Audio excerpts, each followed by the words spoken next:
Alright, episode 2, Phoenix Wright. Let's do it.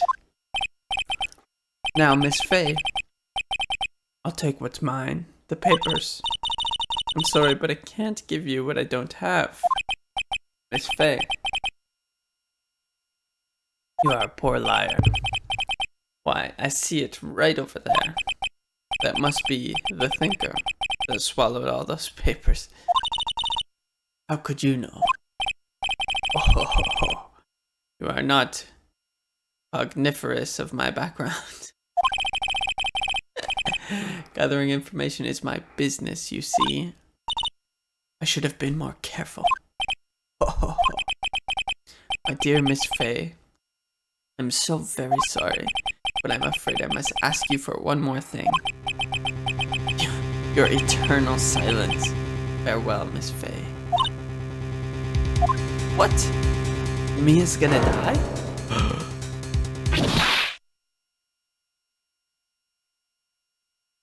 Oh. Ooh. Red, white, blue. What?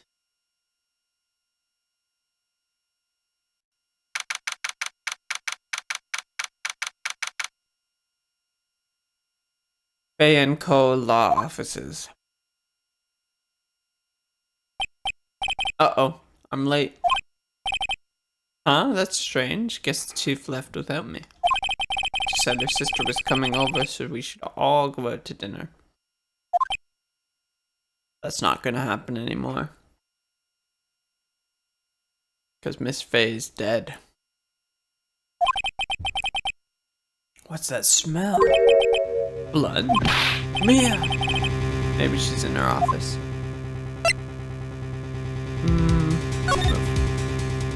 Sure, office. That smell, blood. Sis. Someone's there.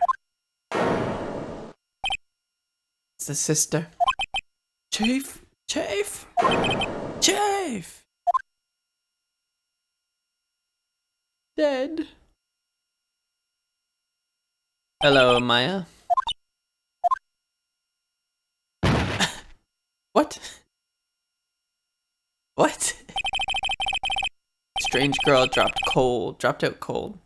I left her lying on the office sofa. I went back to the chief where she lay under the window.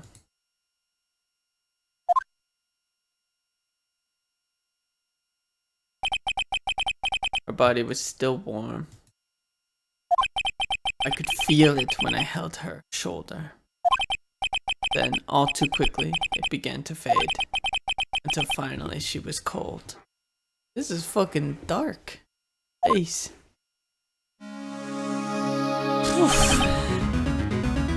Chief. We gotta examine. You can only examine certain things, but is detective as well. The thinker. It's encrusted with dry blood. How ironic that this became the murder weapon. Again. Wait, so is it in there? I want it for the court record. Guess we'll examine the body. Chief, it's hard seeing her like this, but if there are any clues here, she was struck on the head with a blunt object. She probably died instantly. But I thought, didn't he say that he held her shoulders and she was warm but quickly became cold? The thinker lying next to her must have been the word murder weapon. The thinker added to the court record. Okay. Made by Larry Butts. There are some glass shards near the chief's body. Must be pieces of the glass light stand lying broken in the back of the room. Okay. Broken glass. Nothing else that seems like a clue here. Piece of paper. It must have fallen from Mia's hand. What could it be? Maya. Maya. Piece of paper is a receipt from the department store, dated yesterday. Department store receipt. Okay. I think that's enough snooping around for now. I better call the police. Find out what that girl was doing here. It's obviously Maya, her sister.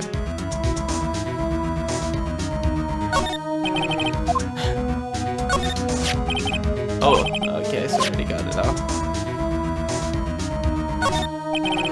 Chief's chair, a simple functional design, feels pretty good to sit into. Blinds. There's a large building right across from the office. The Gateway Hotel, a nice luxurious place. Okie doke.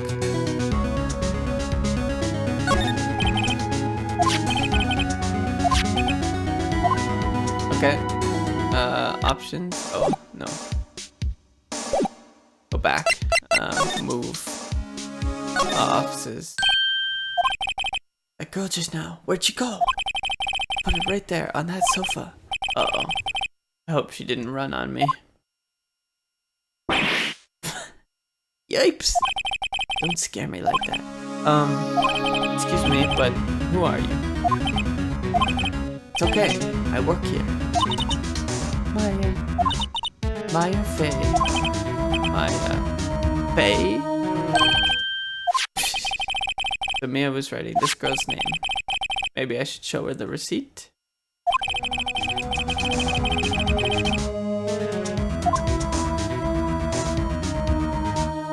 I don't know. I guess.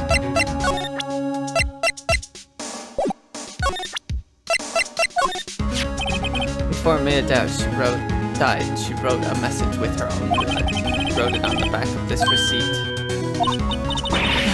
That's my name.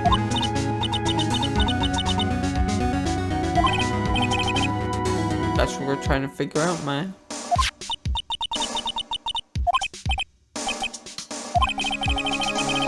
I was gonna say. Is there a phone?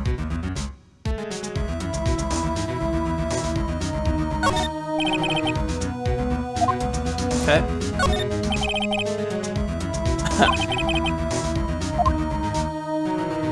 Doors open? True. Good point. A real luxury model. Let's see if there's a phone at the desk. Phoenix sits at the reception desk. Craziness. I'm Phoenix Wright, ace attorney. Okay, so I've examined all of this. What the fuck are my options? You and the chief. So, you're the chief's sister. I'm her younger sister. And you were here visiting this late at night? Yes. She said she wanted me to keep some evidence for her. Evidence? Yes, it was that clock. It was the thinker. She seems to be in shock. I don't want to disturb her, but I have to know. Excuse me? Can you tell me what happened? I came in, the room was dark, and sis. So she was already dead.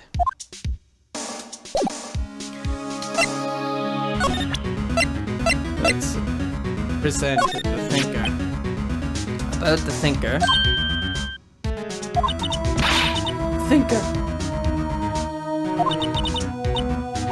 That was Osis Saw. Alright. Alright, well. I gotta find a way to call the police. Oh. There it is. Right, I better call the police.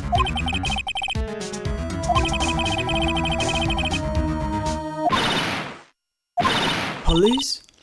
Please come quick. What?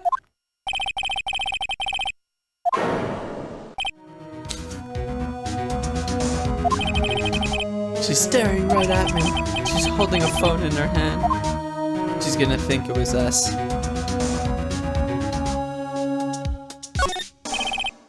Surprisingly, the chief was never good with machines.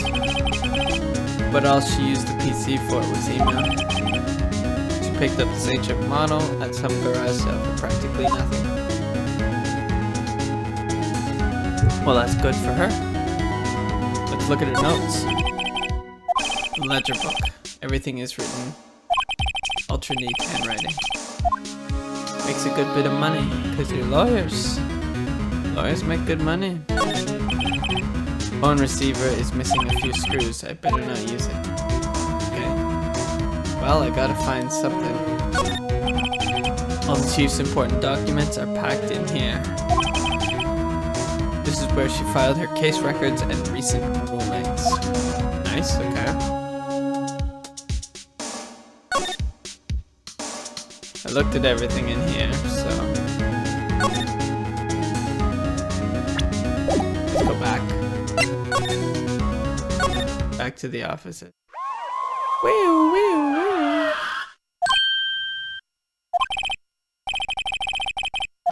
wee. Freeze, police! Oh, hello, sir. Gumshoe. Dick Gumshoe. Okay. See?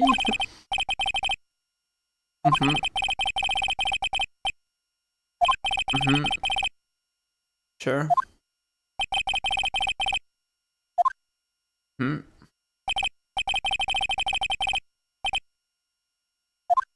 Okay. Great, just great. Maya, wait. She wouldn't have... Nah.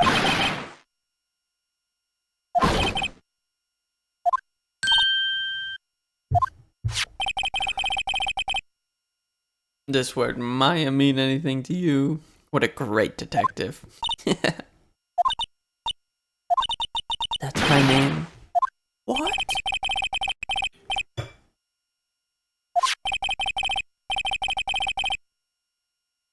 She wrote down the killer's name.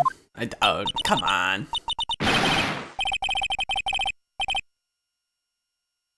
Come on, Dick. You know that Maya didn't do it. Crazy talk. Arrested on the spot.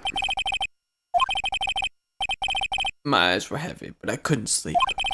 I sat around, waiting for visiting hours to begin at the detention center. I had to talk to Maya as soon as possible.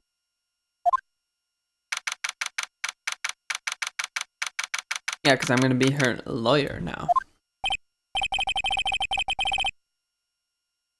Wow, they have poor Maya locked up like a criminal.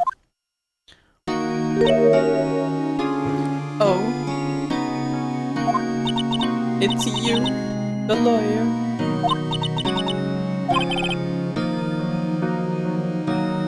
Good morning. She looks so tired. Yeah, I bet. Are you gonna be my attorney? Well, that's what I wanted to talk to you about. It's up to you.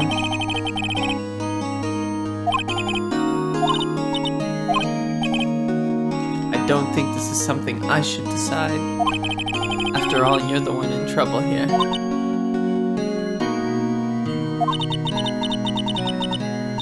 They're never gonna believe me, are they? Even you. When you found me in the office, you looked at me like I had done it. Did I look at her like that? No, no! I never thought.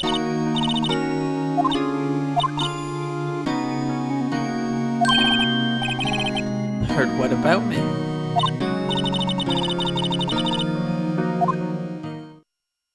She was talking about how awesome I am. Today was my junior partner's first time in court.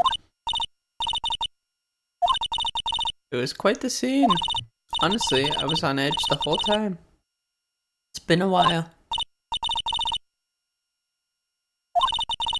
He's a genius. One of those strike fear into the hearts of evil types. The only thing he's lacking is experience. Well, I know who to go to if I ever get into trouble now. I don't know, Maya. I think you might want to wait. Give him 3 more years.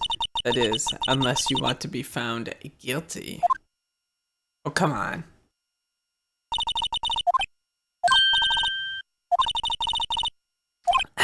No, it's okay. It's true, I guess. But, at the same time, I can't just sit by and watch. When I think of the person who did all this to Mia. I know. We can examine some things. Smile for the camera. Who's this guy? This guy monitors his room. He has a movement edge. A real pro, this man. Okay. Can I move? Oh, I can go back to the law offices. There's something I've been wanting to ask you. What's with that outfit? This is what all acolytes wear. My uniform, you could say. What is it you do? Oh, it's nothing. Strange, really. I'm a spirit medium in training. A spirit medium? Pretty sure that's strange. Day of the crime. Can you tell me about the day of the murder? That morning I got a call from my sister. She wanted me to hold on to a piece of evidence for an upcoming trial. Evidence? Yes. That clock shaped like the Thinker. The one Larry made. How could that have been evidence in a case? Right. She said something about that. I remember! Do you want to hear it in her own voice? Her own voice? Oh, beautiful. Yeah, I forgot how to delete those things. Let me see. Let's hear it. The detective took some. Okay, I'll talk to the detective. Next time I see Detective Gumshoe, I'll ask him for it. I'll write you a note so you don't forget, okay? Yeah? So you're an acolyte, medium in training. That's right. The Fae family, especially the women, have always been very sensitive to the spirit world. Wait a second. You said the Fae family? So Mia was into that stuff too? Of course. She left the mountain to follow her career, she said. Her powers were first class, too. I had no idea. Wait. What? So, you're a real nice, honest-to-goodness spirit medium with ESP and all that? Yes, in training. Well, can't you contact Mia's spirit then? And just ask her who killed her? Still in training. Couldn't do something on that level. Thought that would be too easy.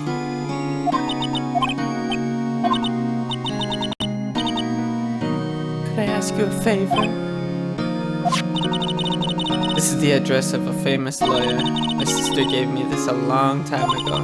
She said if I was ever in trouble, I should call him. And, well, I'm in trouble.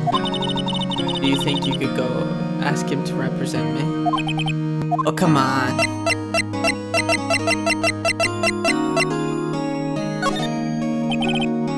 I'm sorry. I think this is the kind of thing you should really do yourself. You're right.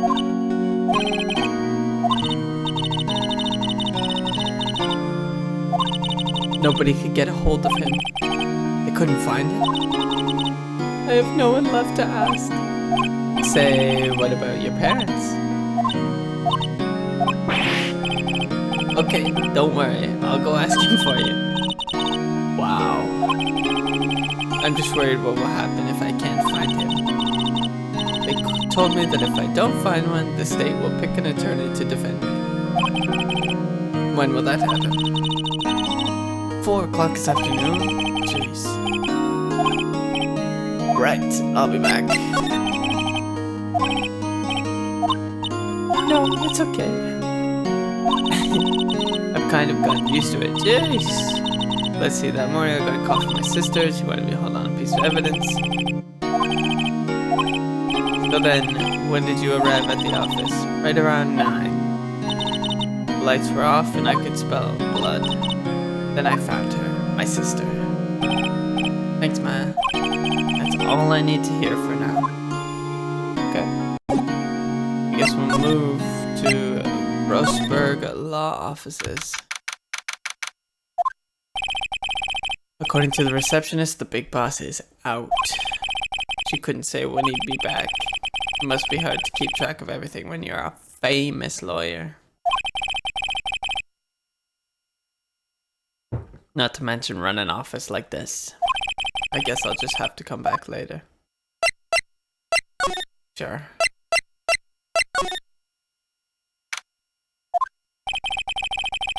The office is filled with police officers. They're all busily searching for clues. Hey, you there? This is a crime scene, pal. No trespassing. I ain't Mr. Butts. No, Phoenix Wright. How could someone mistake me for Larry? Psh, Mr. Wright. Sorry about that. And you're no killer, right? He was proven innocent, you bitch. Right. And you were Detective Gumshoe. Gumshoe, wasn't it? Dick Gumshoe. That's Detective Gumshoe to you, pal. Don't go calling me Dick. Hey, Dick, get over here. Oh, you've got a sir. You're her lawyer, right, pal? You got business here, you better do it quick. Oh, yeah. Present him with the phone.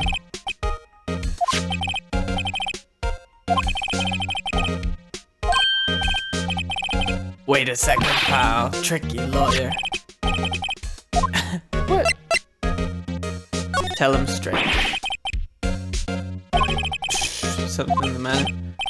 Oh no, it's just, detective. That cell phone has a lot of numbers on it, like her boyfriend's. The cell phone holds all a little girl's sweetest and spiciest secrets. Okay. You're quite the detective. Yes, there was. Seems he didn't notice the recorded conversation. We got the phone. Mia, what's up? You haven't called in a while. Oh, we already saw this. Yeah, okay. Sounds good. Do I want to talk? Maybe. Did you do an autopsy? You want to know the results, eh? Now don't you look at me like that, pal. It's no use. You might have been your boss, but that doesn't mean you get any special treatment. Alright. You can see the report, but that's all.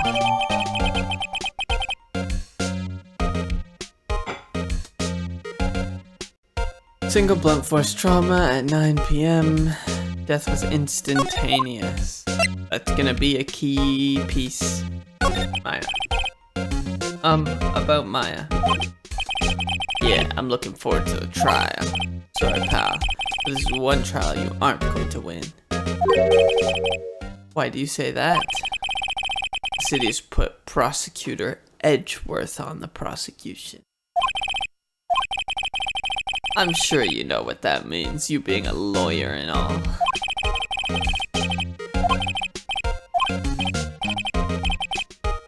See ya.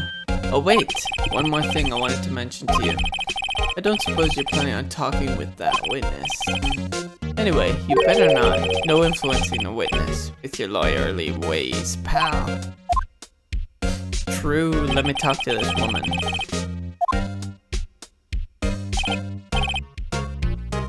The witness? Yeah, Miss April May.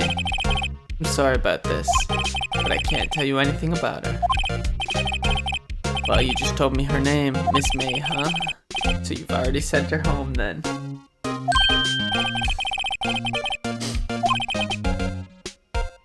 She's not to go outside her room until the trial. She's still in the hotel across the way. You got that right, pal. Time to pay a visit to Miss May. I don't care about Edgeworth. Go to Gatewater Hotel. Well, hello there, handsome. Hi. You're the lawyer, aren't you? The detective told me. He said, don't say nothing to that lawyer, pal. Gee, this is all like something out of a movie. It's all so exciting I can hardly contain myself. Okay, April. Ooh, let me go freshen up so I can look the part of the beautiful eyewitness. You're gonna be the lawyer that cross-examines her, Phoenix. What do you got here? Some champagne? You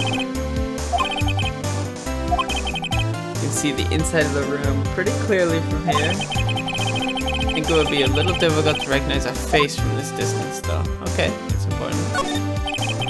The screwdriver stuck in this drawer. I wonder what's inside. Let's take a look. Hey, what are you doing? No touching.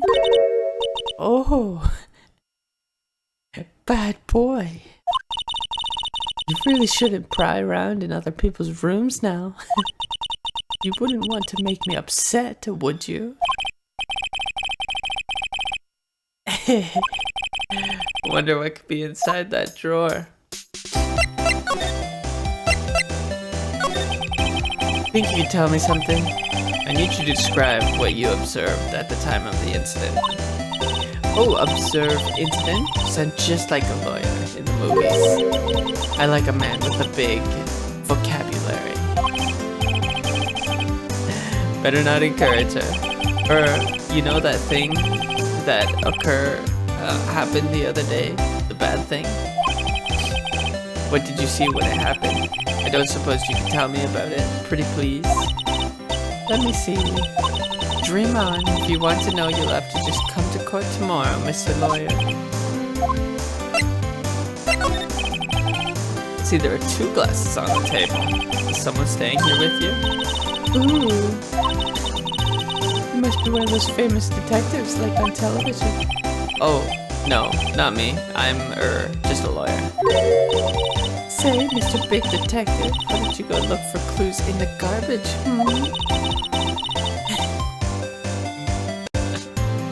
Oh, Miss May. Oh boy, I agree. Who are you? Are you hitting on me? What? I'm just doing my job here. I would never. You know, you're cute when you blush. Right. Can you just tell me now what you do? Wow. What a fucking... I can't. Anything to present? No. We can just move away. We'll see if Grossberg's back.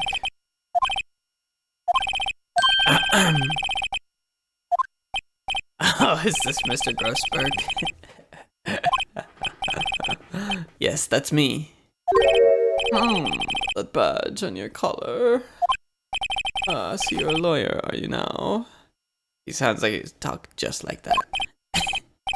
Yes, well, yes. What do you want? I'm not particularly busy these days. Please proceed. And how come no one could ever get in touch with you then? The one and only Marvin Grossberg. Here I am, boy. What do you want? Out with it. Maya Fey. Ah, yes, Maya Fey. Go on. Why the strange reaction? Ah, he's one of those lawyers that only takes on winning cases. I can't go on taking cases on a day's notice. No, it's quite impossible. Wait a second. How did you know the trial was tomorrow? Okay. I'm afraid it's entirely impossible for me to represent her. Sorry. End of discussion. What's going on? He refused me before I even got a chance to ask him. Do I talk with him? How can you just refuse like that? Please tell me. Why won't you take the case? I'm busy. But the client is Mia Fey's sister. Mia trusted you. She knew her sister would be in good hands. I must refuse. Goodbye. Creep. Why is he creep? Fine. I don't have time to argue with you anyways. I'll look elsewhere. Think not. Huh? Did you say something? I think not, I said. What do you mean? Terribly, terribly sorry. But I'm afraid that no lawyer worth their salt will take on this particular case. Terribly sorry, my boy. Why?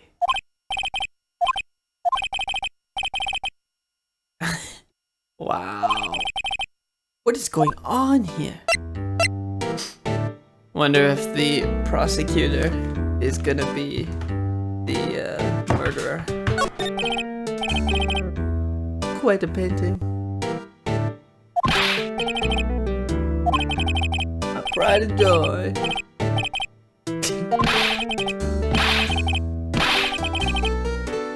The weave of the straw hat. Straw hat crew? 3 million? No chance. I wasn't interested. It's not for sale. Do I care? Fine. How did you know Mia Fey?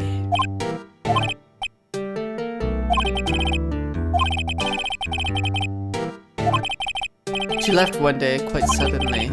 She had a mission, you see. A mission?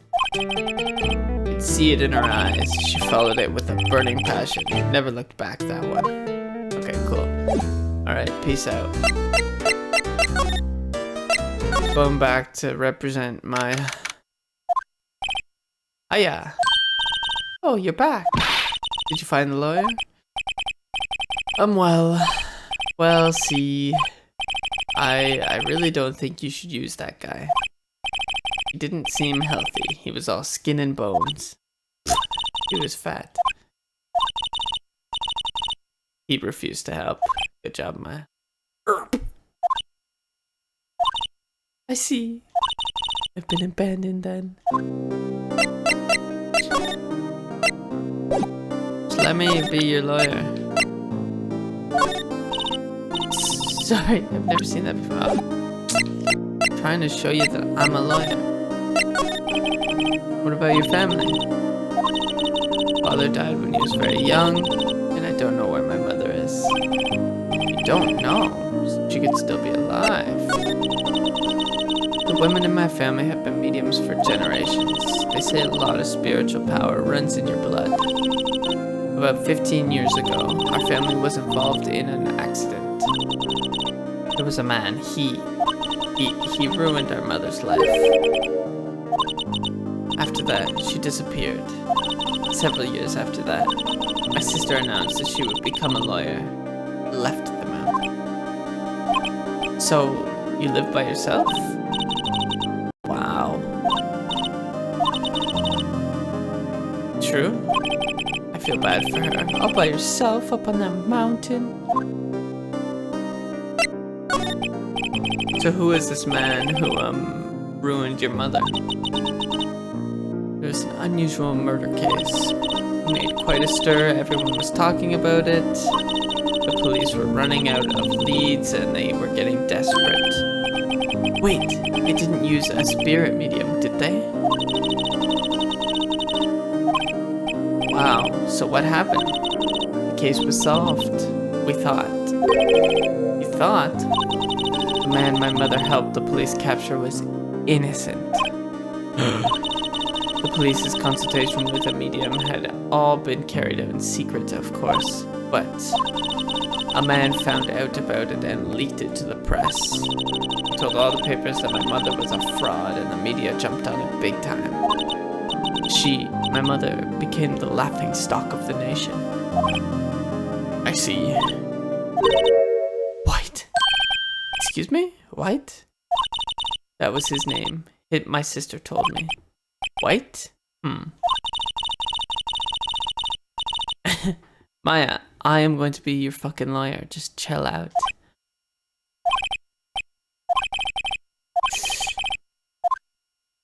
Let me defend you. I've made up my mind. I'm going to defend you, whether you want me to or not.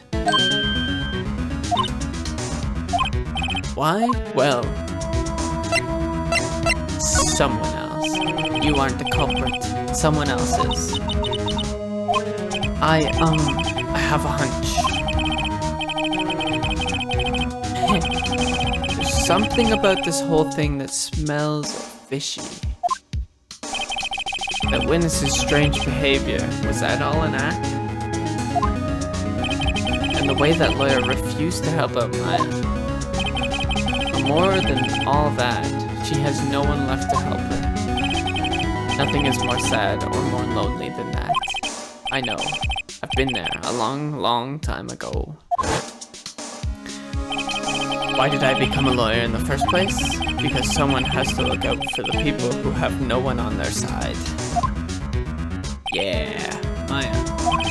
I won't abandon you. You can count on me. That's so kind of you.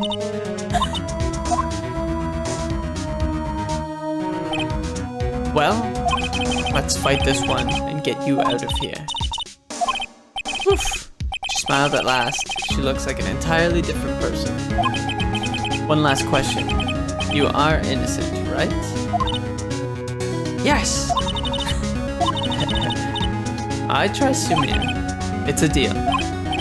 So what next? There's something that's been bugging me. Just what was inside that strange woman's drawer? It was when I tried to look into that drawer that she got all defensive. There has to be something in there. Okay, well, let's go back then. Go see. Good afternoon, sir. Excuse me, you are? The bellboy of this establishment at your service. Oh, right. Okay, thanks for room service. Do you know where Miss May might be?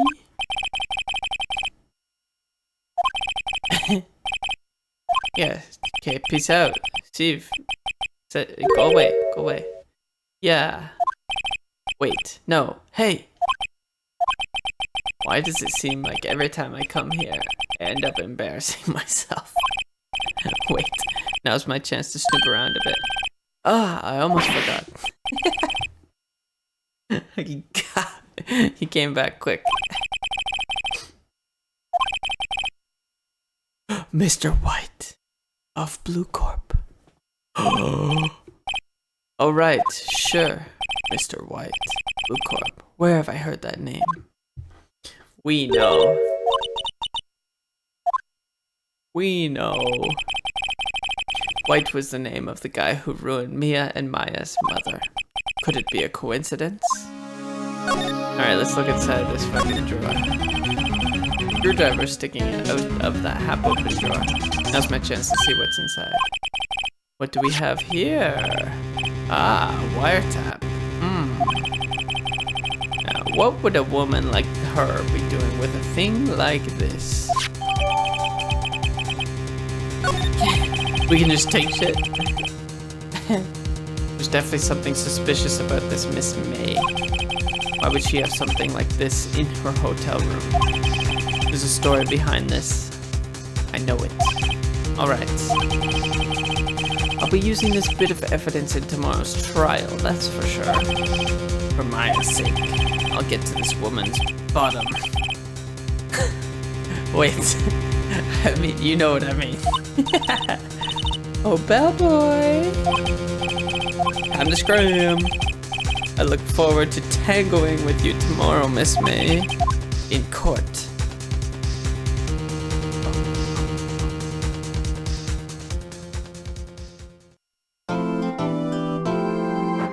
Sure, we'll save. It's time for day 2 of episode 2. It's trial day. Let's go. Let's go! Court is now in session for the trial of Miss Maya Fey. The prosecution, Your Honor, is ready. The defense is ready, Your Honor. Miles Edgeworth better not show any signs of weakness today, or he'll be on me in an instant. Mr. Edgeworth, please give the court your opening statement.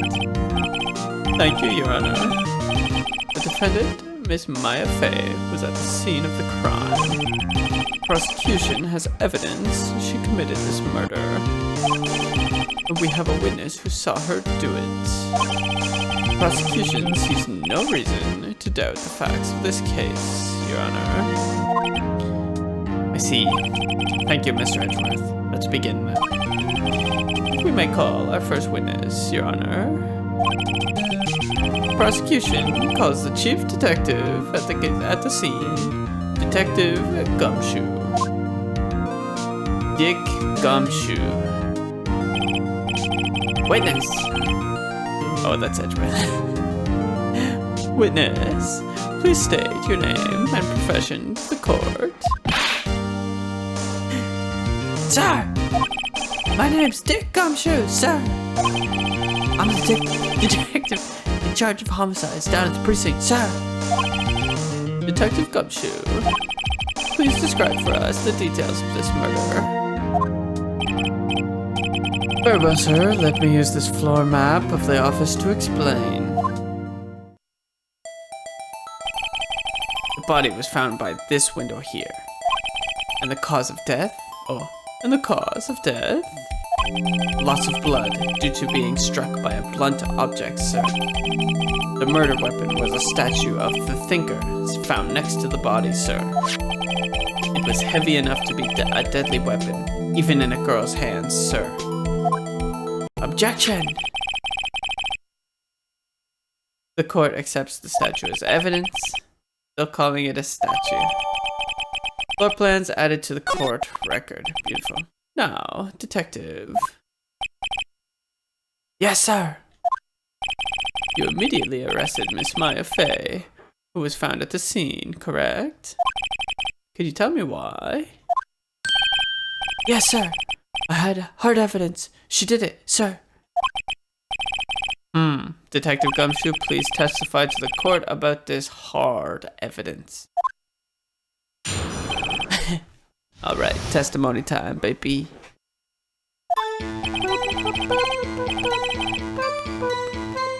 As soon as this phone call came in, I rushed to the scene.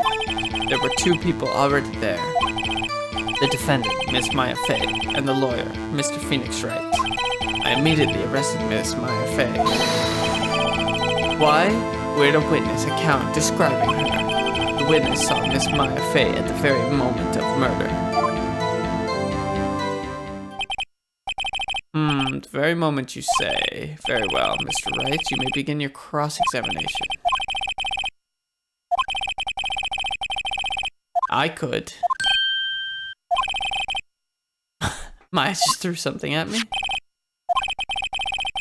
When my sister couldn't find any contradictions in a witness testimony, she would bluff it and press the witness on every detail. The witness always slips up and says something wrong. It worked lots of times. Heh. I should have expected Maya would know some of her sister's tricks. Alright, let's give this a try. Something the matter? I'd like to begin my cross-examination. Yeah.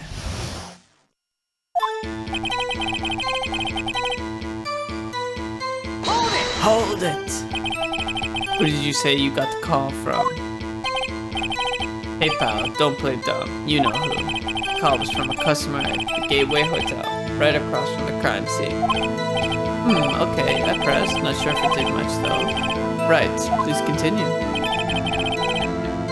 Hold it! How long would you say it took between you receiving the call and your arrival at the scene of the crime? 3 minutes. Oof, quick response time. Nice. That's pretty fast. Our motto this month is quick response. That's how I got there before the killer got away. Indeed.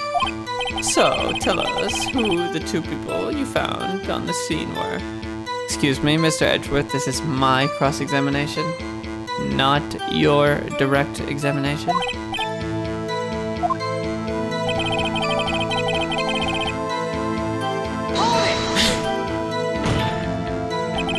Are you absolutely sure it was us? Listen, pal, your dumb act will only get you so far.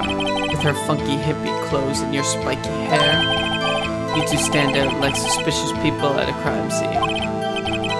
Well, he does have a point about her. He is pretty unmistakable. I should pick my points to press with a little more care.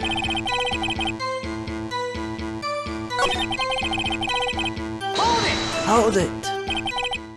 Hold on just 1 second. If I heard correctly, you said you arrested her because you had hard evidence she did it, correct? Alright. That was funny. Exactly. What about this suspicious woman in Pink's claim was hard evidence? What? Miss May isn't suspicious and she sure isn't Pink, pal. Well, I guess she is Pink. That's enough, Detective Gumshoe. Do you have any more solid proof other than her claims, Detective? Aha! Yes! Sorry, I got the order of things mixed up in my testimony, Your Honor, sir. There was something I should have told you about first, Your Honor.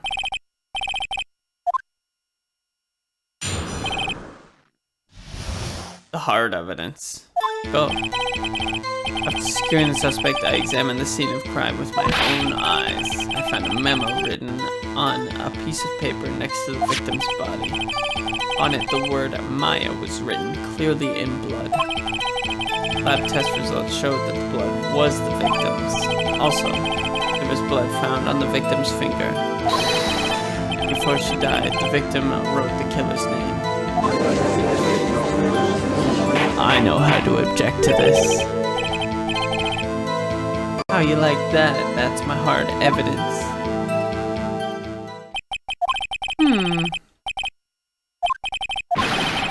Why didn't you testify about this vital piece of evidence the first time?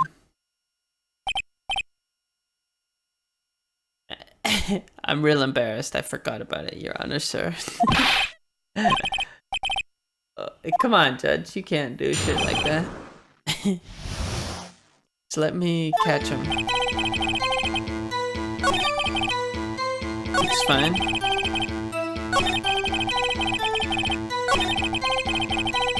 That's fine.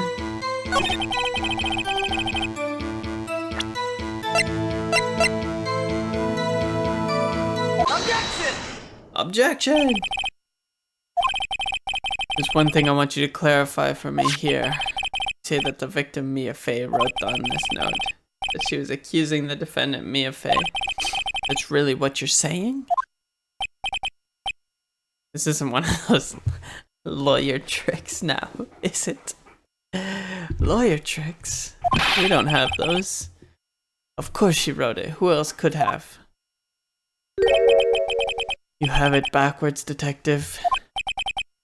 The victim is the only person who absolutely could not have written it. This is a report from your department, Detective. Immediate death due to a blow from a blunt force. Object. She died immediately. No but.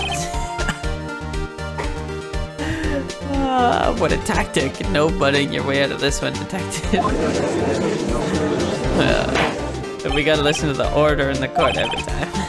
The defense has a point. The judge is handing out points. You can't do that during, you gotta wait till after. Someone who died immediately wouldn't have had the time to write anything down. Objection! Mr. Wright, I beg your pardon, but when exactly did you obtain that autopsy report? When? I can't say I forget. The day of. I'm pretty sure it was the day of the murder. You're wrong there, pal. I'm not on fucking trial, buddy. Oh, right. That autopsy report is outdated, Your Honor. What? Wait.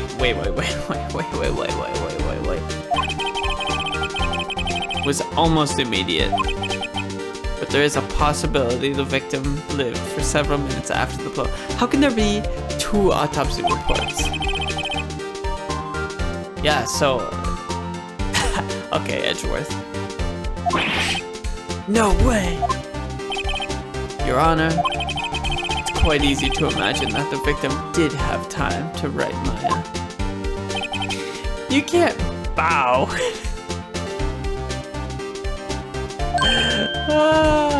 Okay. Damn you, Edgeworth. I should have known something. You'd have something up your sleeve. Why, Mr. Wright, you look shocked. Something you want to say?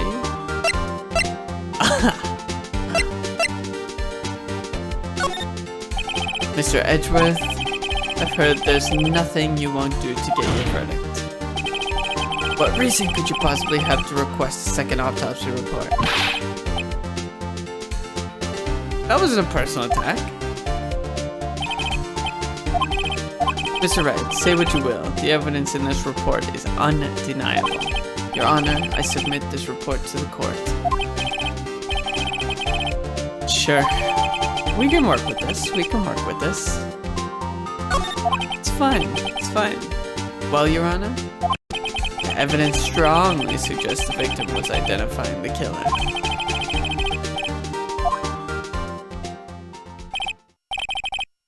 This is not good. Not good, Phoenix. The prosecution would like to call its next witness. This poor, innocent girl who saw the murder with her own eyes. Order!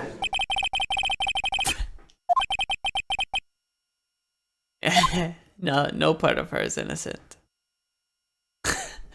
Why does she always have her hands up there? Why do they give her this music? Okay. Witness, your name, please. April May.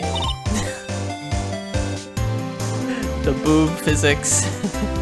At your service. Wink. Oh, jeez. Order. An introduction should not require any reaction from the crowd. The witness will refrain from wanton winking. Oh, yes, Your Honor. This is not good. She's already captured the heart of every man in this courtroom. Tell us, where were you on the night of September 5th when the murder occurred? This is ridiculous. Checked in right after lunch. What time?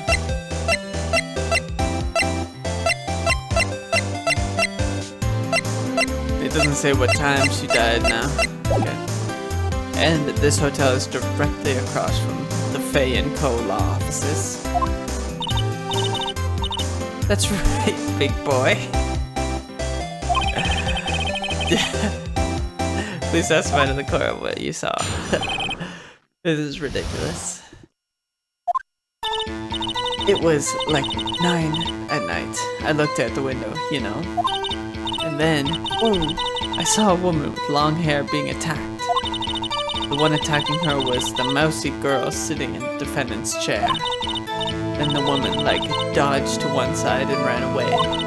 But that girl, she caught up to her and she hit her. Then the woman with the long hair, she kind of slumped. The end. That's all I saw. Every little bitsy witsy.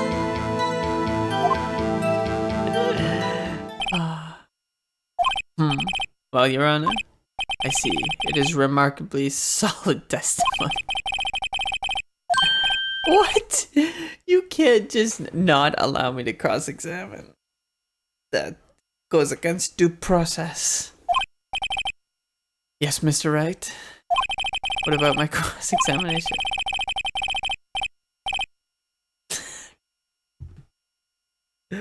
Come on, Judge, show a little bit of professionalism here.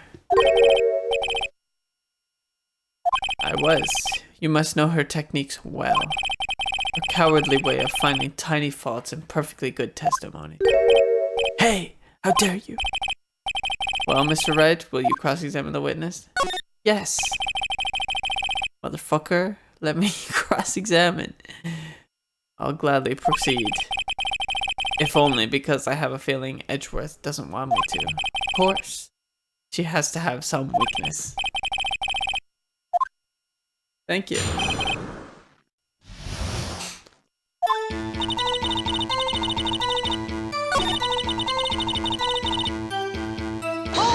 Hold it right there. Slender, sort of, some people might say pretty, if that's your thing. And the person attacking it. Hey, shut the fuck up, Edgeworth. I'm asking the questions.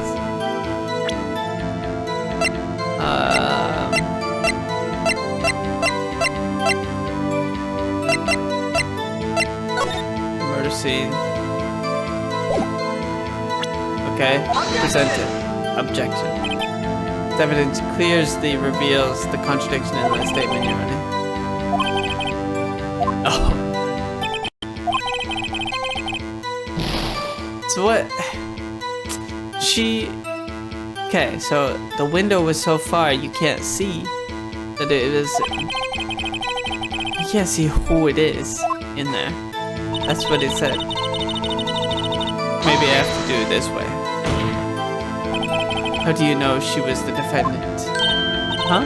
Well, you know, she had girlish physique. Women know these things. Look, I just know, okay? There's only one person at the scene of the crime with a short, girlish figure. The testimony is bulletproof, Your Honor. I question the testimony. Hold on a minute. Miss May, I'm willing to bet that.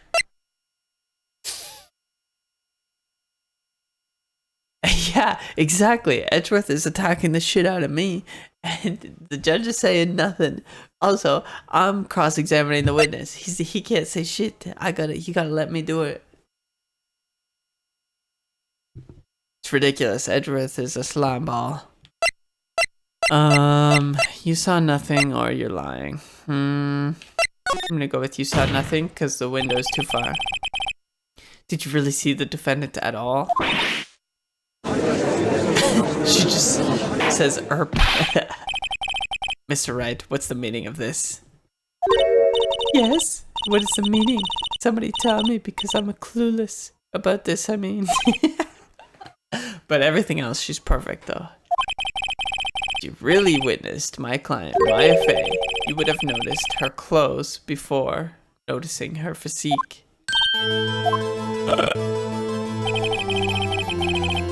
No one wears clothes like this on a daily basis except her. And I'm no expert on fashion, but her hairdo looks far from normal to me. However, the witness's testimony mentions neither of these things. The testimony is bogus. I mean, I'm not sure I buy that argument, Phoenix. But, still, we don't know if she was dressed that way the night of the murder. Judge, you can't answer the question for the witness. You stay silent. She was, Your Honor. I saw her. And so did Detective Gumshoe. What do you say to that, Miss May? Rawr. What are you trying to say, you mean a lawyer? I saw what I saw. I just didn't think all the trifling little details were necessary, darling. Exactly. Point. Miss May, the court would like to remind you to please omit nothing from your testimony.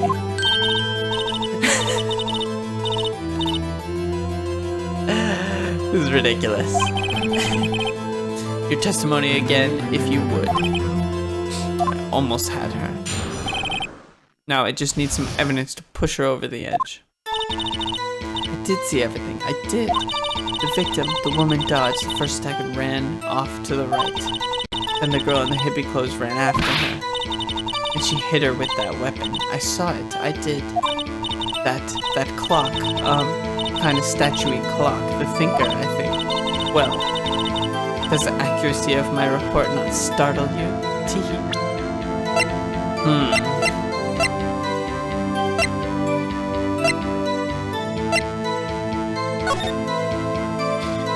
Could she have seen all of it? Maybe. I mean...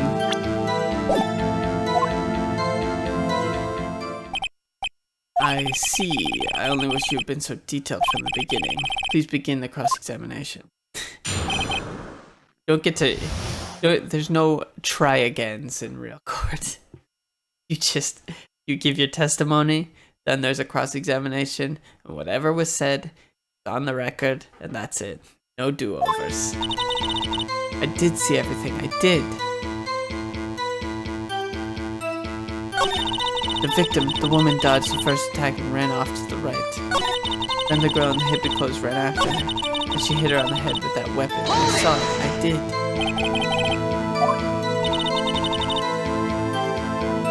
Was it on the desk?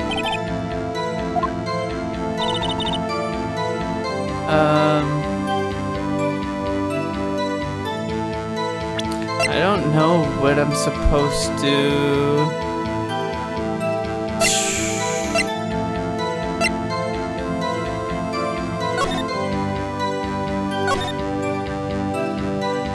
Tells you the time. I should probably tell you the clock isn't talking right now.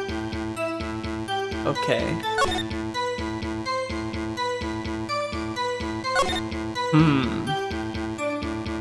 Something here.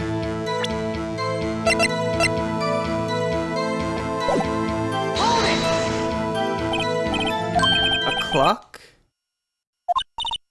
Well, don't look so sour, Mr. Lawyer. You can't win them all.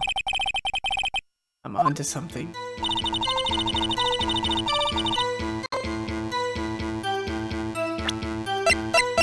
Let's just present this to her and see what happens.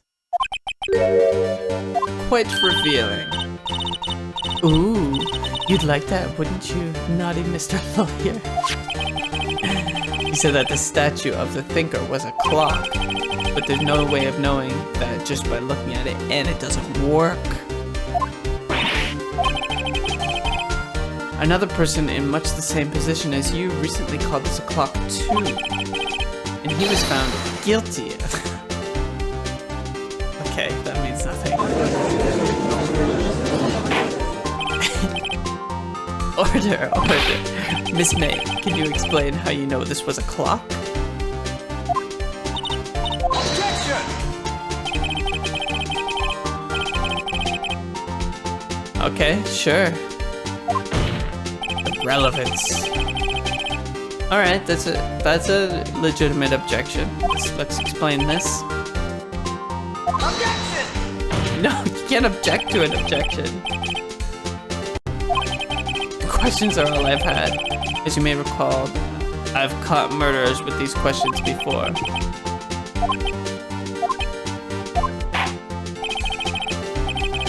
You may continue to question. So what happens now? Answer my question. How did you know it was a clock? It's not working. It's not working. Heard it from my hotel room. Hee hee. April is so fucking... She's tee-heeing and winking and making cat faces. Oh, it's fucking ridiculous. The law offices of Fay & Co., where the murder took place, is very close to the hotel. She could easily have heard the clock. I am not satisfied, Your Honor. It was not working. Because she couldn't have heard it. No, that's not what I was saying. Of course I have proof of that. Amateurs, amateurs. That's another personal attack? Listen to me, Mr. Wright. In the courtroom, proof is everything. Without it, you have nothing. You are nothing. Judge, stop this man. Propose a test if she really could have heard. Denied.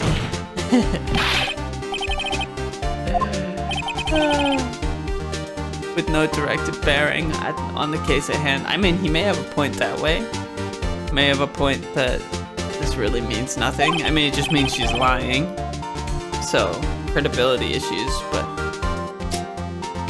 Indeed, objection sustained. Damn, time to switch directions. Sure. No. Because...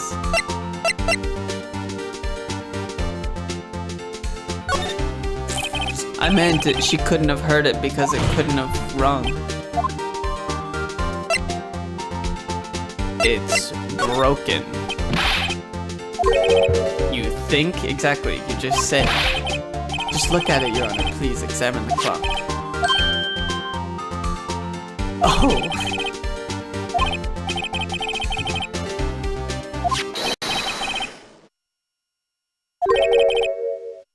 It's empty. I told you. Mr. Wright, would you care to explain to the court the meaning of this? It is as you can see, the clock was empty. It couldn't have rung. Therefore, this witness is a big, fat liar. Fat? Well, Miss May, you could have just removed it. After the fact. Quite a show you've put on for us, Miss Wright, Mr. Wright. Somehow he knew. I'm afraid you've forgotten one thing. Indeed, the clock is empty, as you say. It can't ring.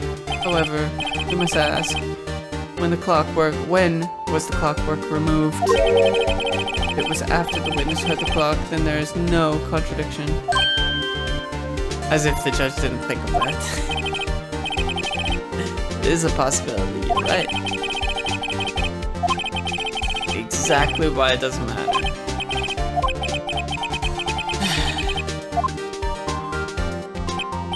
Oh, impossible, of course. I have proof.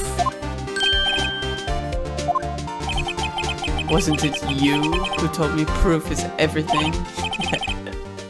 Well, I was listening, and now I'll show you the proof you like so much. The evidence that proves when the clockwork was removed is the phone. Take that! Take that! Take a look at this. That's very cute. Come on, Judge. Come on. You have a girly phone. Wait, this isn't my phone. Listen. This is the defendant's cell phone, and it contains a recording. A recording of a conversation she had with the victim on the day of the murder.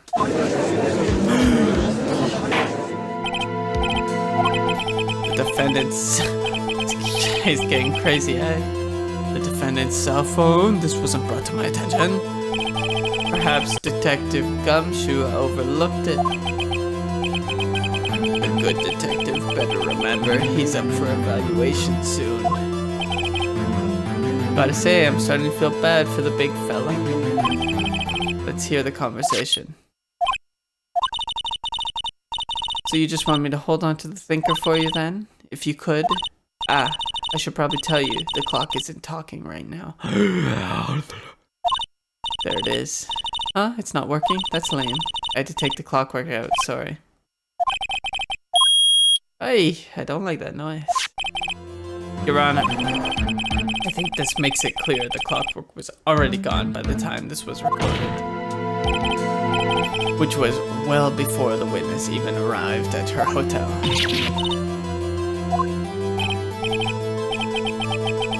Well, Miss May, would you care to explain this to the court? Just how did you know that the weapon was a clock? Isn't it obvious? I saw that clock before. What store was that again? I go to so many. We know that Mr. Butts made it. Oops, I forgot. Convenient. The witness had seen it before. That would make sense. Does the defense have any objections, Mr. Wright? Yes, of course. The witness claims she has seen it before, but this directly contradicts a piece of evidence already submitted to this court. Well then, let's see it.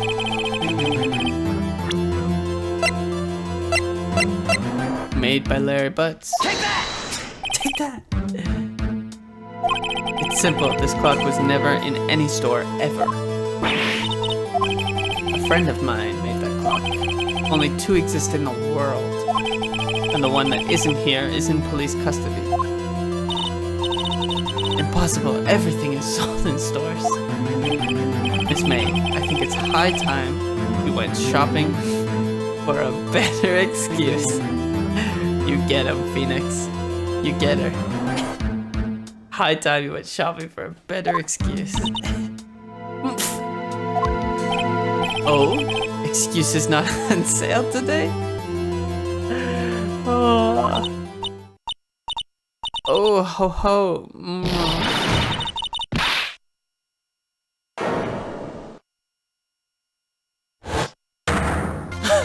Damn. What's it to you, porcupine head? That stupid clock doesn't matter, okay? Phoenix, the king of one-liners, absolutely. It doesn't matter, okay? She did it, and she should die for it. Die. Damn, woman, that's crazy. And then she's back in her cat pose.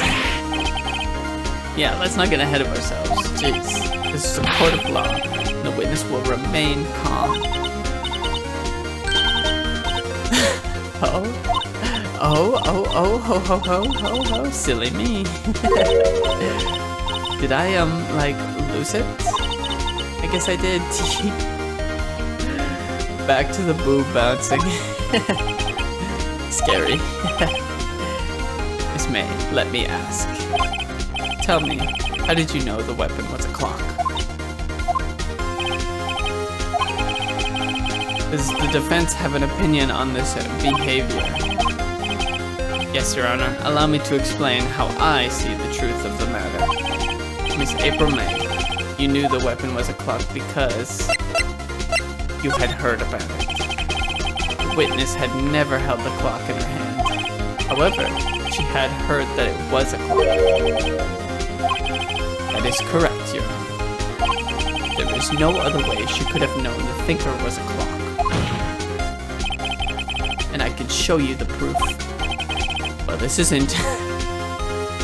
What is this, a TV show to you, Judge? Show me the evidence proving that the witness had heard the murder clock was a weapon. The wiretap. Have a look at this. I found this in Miss May's room. Defense has no rules. Mr. Wright, please explain to the court what this is. Miss April May, you were tapping the victim, Miss Mia's face phone, were you not? Objection! Your Honor, this is irrelevant. I agree. Objection overruled. Thank you, Your Honor. It troubles me that our witness was in possession of a... Okay, well, It's more like just answer the questions. This is outrageous. Does the defense truly claim that the witness was tapping her phone? Absolutely. Edgeworth, shut the fuck up, man. We should get April some anger management classes for sure. Did the victim ever say that the weapon was a clock on the phone? Can you prove that? I think not. Oh yeah, I think I can. It's simple. What? Here's my proof. The proof that the victim said on the phone that the weapon was a clock is...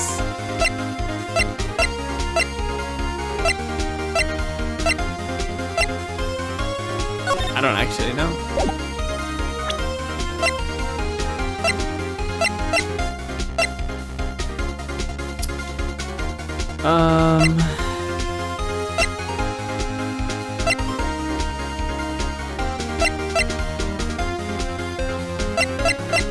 It can't be the wiretap.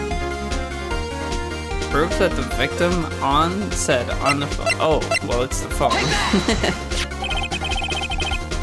I present the defendant's cell phone. Yes, we've seen it. Listen once more to the conversation. Mia, what's up? You haven't called in a while. Well, actually, there's something I want you to hold on to for me. Again? What is it this time?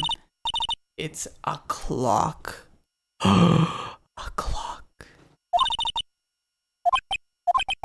Miss April May, you used a wiretap to listen to this conversation. And that's how you knew the thinker was a clock. Am I wrong? Objection! Edgeworth, shut the fuck up, man. Your Honor, this is ridiculous. Your Honor, look at the witness's face. Does she seem amused to you? The defense demands an answer.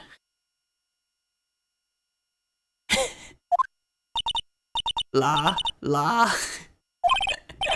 Witness, answer the question. Did you tap her phone? Miss May. What? You can't tell the judge to shut up. You lawyer.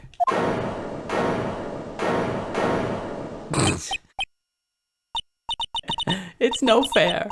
All of you ganging up on me like that. Welcome to court, bro.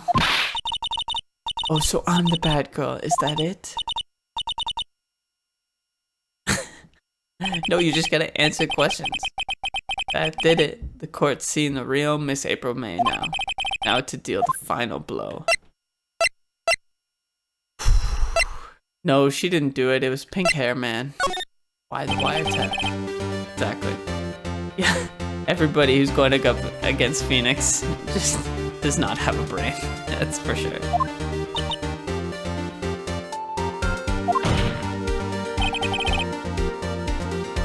Answer the question. Do I have to? Isn't this a murder trial? It's tippity tapping, Isn't tippity tapping irrelevant? Miss May, you were tapping the victim's phone. I hardly call that irrelevant.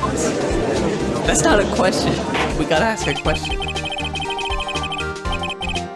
He has a point. Well, Miss May, do you have an explanation for the court? Can you prove that you had nothing to do with this murder, even though you tapped her phone? Mr. Lawyer, I saw that evil grin. You were probably thinking, I'd like to see her pull that off, weren't you? Damn, she's good. Well, you're not the first man who's thought that, and of course I can and will. Can't be serious. No way. Way, I say, way. When I assure you I'm serious, Mr. Lawyer. Okay. So, the killing happened around 9 at night. Why, that's just when I was getting room service from that sweet bellboy. Room service? Iced coffee, I believe it was, at 9 p.m.? I don't know about that. iced coffee, you know, like normal coffee, but cold. You don't drink it quick, the ice melts, and then you have regular cold coffee. Think I'm making this up? Asked the bellboy. Wink. Ergo, the witness was not on the scene at the time of the murder. Yeah, we know that. So where does that leave us? It is my great displeasure to inform you that the witness appears to have been tapping the victim's telephone. However, that is a separate crime with no bearing on the current case whatsoever. Okay, sure, but it just means that your witness is lying all the time, so how can we believe anything that she says? Her testimony stands. She saw the defendant, Maya Fey, commit murder. Nope. There's no way I can win unless I tie Miss May to the murder somehow. That's not true. You say everything that she said was fucking ridiculous. Well, does the defense have anything to say? Yep, true. I guess I'll say it a second time.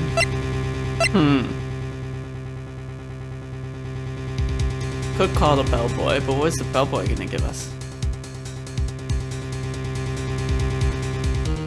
What do I have in here? How do I tie her? Can't tie her anyway. Okay, we'll call the bellboy.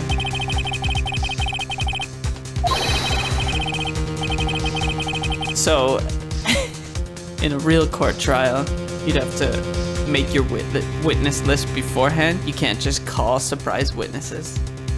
It's not allowed. Something suspicious here, and I'm going to get to the bottom of it. I think you've sunken quite low enough already. Objection! What? You can't object to the calling of a witness. Because I hold that the wiretapping had nothing to do with the killing. However, if you agree to one condition, I'll consent to calling this witness. If Miss April May's alibi is not called into question after you examine the bellboy, can't do that either. I'm allowed to ask whatever questions I want, unless you object to them. Then you will recognize that Miss April May was not the killer, thus she is innocent. And thereby you must also accept the verdict of guilty for Miss Maya Fey. What? Those two things do not correlate. That's my... Okay, so Edgeworth says, here's my condition. You have to admit that your client is guilty. Then I'll consent to you calling a witness. That's fucking ridiculous.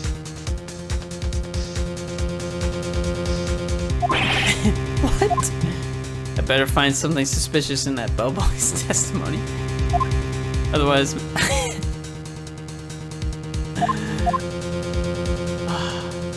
Give up?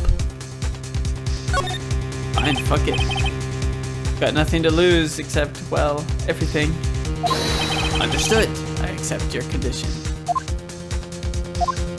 Fool, you fell right into my trap.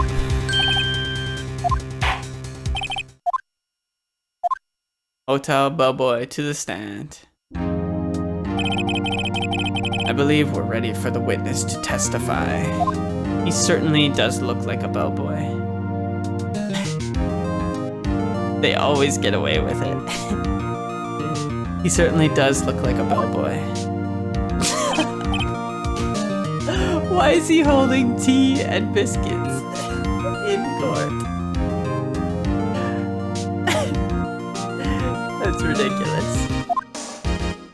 I received your summons in the middle of work, sir. I'm happy to be of service. The tea set looks rather heavy, so without further ado, the witness may begin his testimony. You couldn't put it down?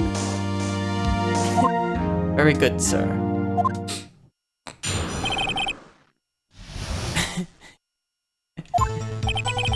I am the head bellboy at the fine Gatewater Hotel, in business for 4 generations. I believe I received a call after 8 in the evening from our guest, Miss May. She asked an iced coffee to be brought to her at 9 on the dot, sir. I brought it to her at precisely the requested time, of course.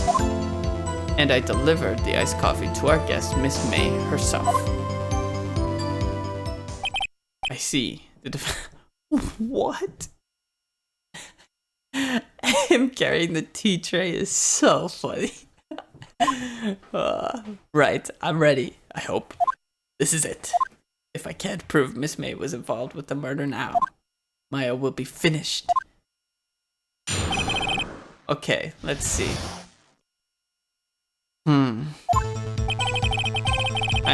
So, what's suspicious to me at the beginning of him saying that is he received a call at 8 to bring the coffee for 9 on the dot. So she could only, if we assume that she has something to do with the crime, then of course she would get herself an alibi right at the time that the murder was committed, which was planned. I'm the head bellboy for 4 generations. Okay, see nothing wrong with that. I believe I received a call at 8 in the evening from my guest. Are you sure it was Miss May on the phone? Absolutely, sir. Alright, well, this is not how I wanted you to question him. I checked Miss May in personally, sir. Not only did I see her in all her stunning radiance, but I also heard her voice. And then I saw them. And ahem.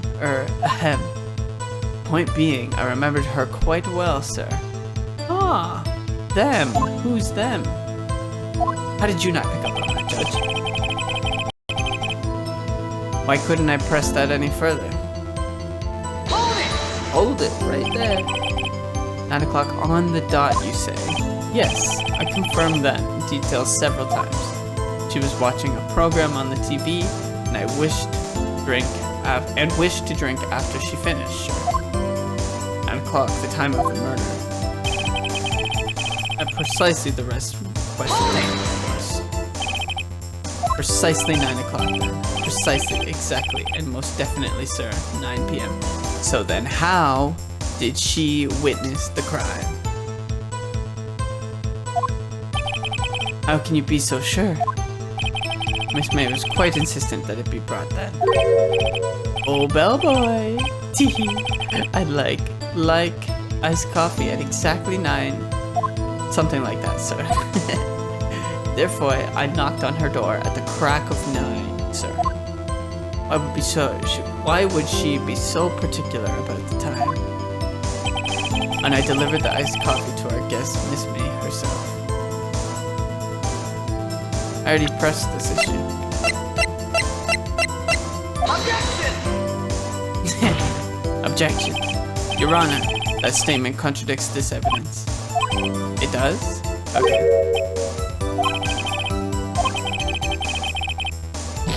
I lost some more health. Whoops, that didn't go so well. Okay. This bellboy wouldn't have any reason to lie, but I have to find something to use in his testimony. One more time, I'll press him until he spills the beans. Or his tea.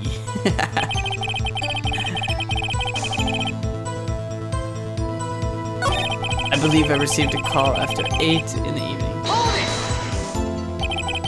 We already did this.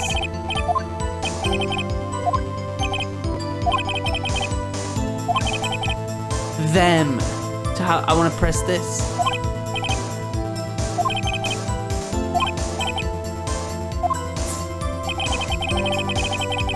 Alright, let's look at the evidence. Yeah.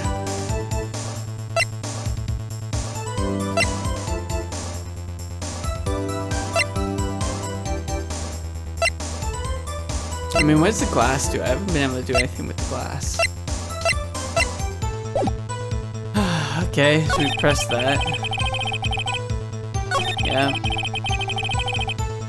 Oh, maybe he'll save himself here. Them. Are you sure it was Miss May, April May herself? Absolutely, sir. Absolutely. Yes, sir. As in, so very absolutely, sir. It's an endearing mannerism of mine. Okay. Alright, buddy. So how come you're so very certain? Well, when I brought the room service, sir, the guest, sir, she favored me with an embrasseur, sir. An embrasseur? Is that French for embrace? Oh, embrasser. It's French for kiss, sir. But not a French kiss, sir. More like a peck on the cheek. Why would she have done that? I believe perhaps she was momentarily swayed by my prim demeanor, sir. It was never a moment I shall never ever forget, sir. Sounds pretty fishy to me. I think our Miss May was up to something and wanted the bellboy to remember her. It's no good. There's nothing there. Is that it? Ha ha ha. Finally, you understand. This bellboy has absolutely no reason to lie. Now, if you have any decency, you will end this rather tedious cross-examination here. It was a bit tedious. Judge, come on, man, come on. Give me a chance. The witness may leave the stand. Protest. Wait, please wait. One last question. Objection! You haven't heard the question. You can't object to you can't object to any question. Alright, Mr. Wright, I'll give you one more question, that's all. You also can't do that. I could go on for years if I wanted to. This is really it now. This is my last chance. What do I ask him about? Check-in, because it was them. Tell me about check-in. Tell me about when you checked in Miss May. Oh, alright, very well, sir. My first thought that she was beautiful. A beautiful, beautiful person. She's just my type of girl. So it was a disappointment, really. Excuse me? What exactly was a disappointment? Well, I am not without charm, sir. But even I'd have little chance with her lover there. The lover. What did he say? What did you say? Or rather, quite. Well, boy, tell us the truth now. Did Miss May check in with another person? Objection! I object. That was objectionable. Good point, Edgeworth. Objection overruled. Yes, I see.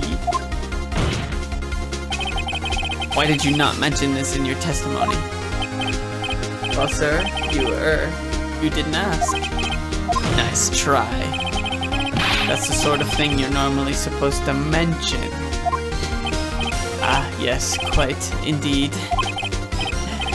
It was the, good barrister there, Mr. Edgeworth, who... tampering with evidence? The bellboy's a snitch, but it's only because Phoenix Wright is such a good lawyer, he drew it out of him. He asked me not to mention it if I wasn't specifically asked, sir. Oof! You fool! I've done it. I've won. No, you haven't. You haven't proved shit all. You Miss April May checked into a twin room with a man, correct? Yes, sir. Then, when you brought them room service, you didn't see that man in the room? That's right, sir. Your Honor, we have just learned of another person involved with May, who may have been involved with the murder. In light of this new fact, I hold that it's impossible to judge the defendant. Wouldn't you agree, Mr. Edgeworth? And who, Mr. Wright? Who is this other person? Simple. It was...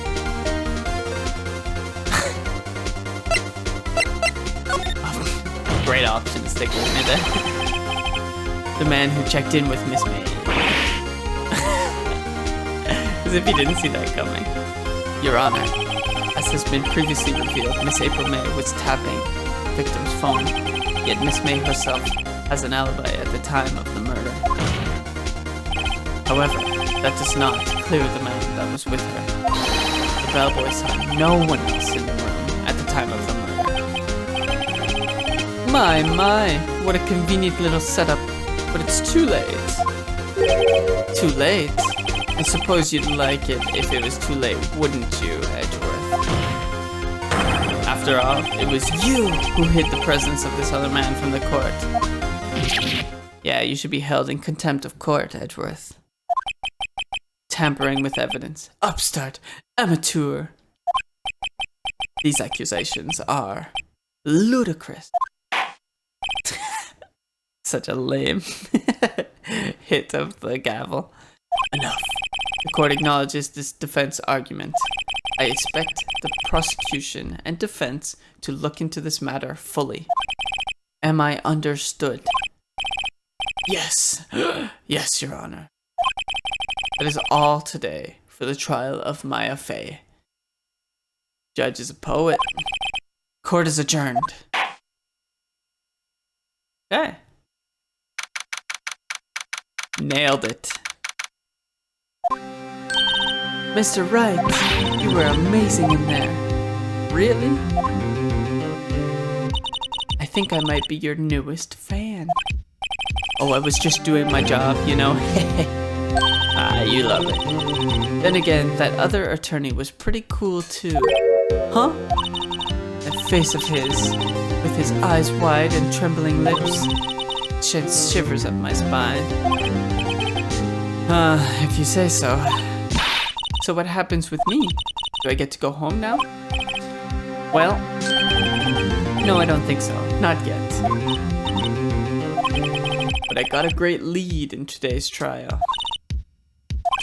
That man with Miss May, he's the key.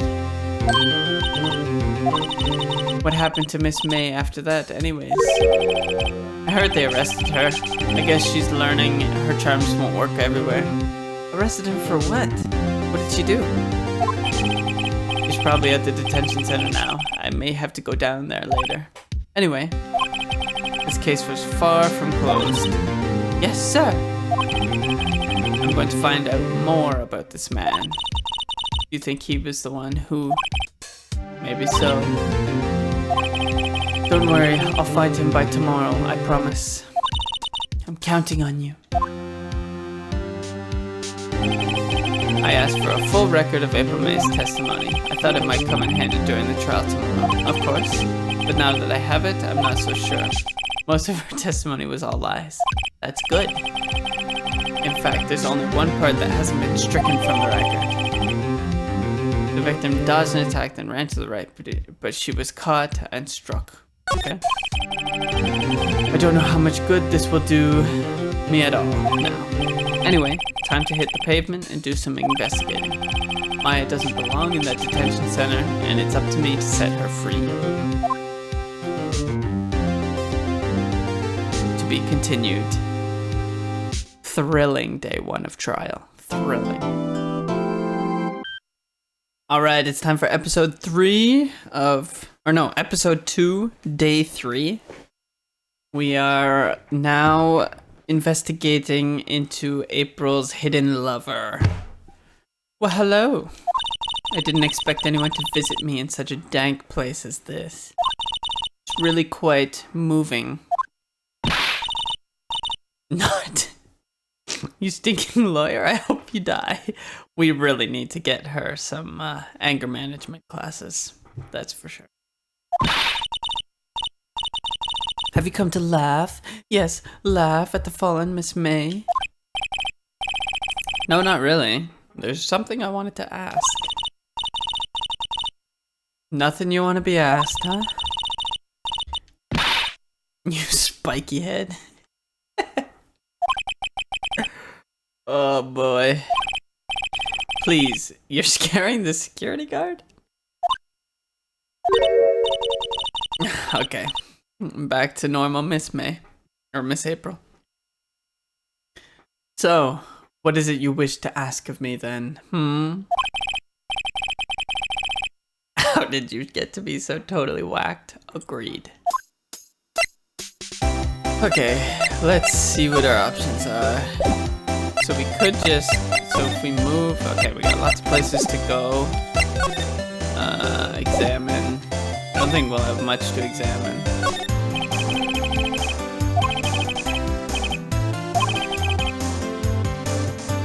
Yeah. Okay, let's just talk to her. Talk to her about her attitude first. Let's get her riled up. Say, why are you so angry? I mean, you don't look like a bad person.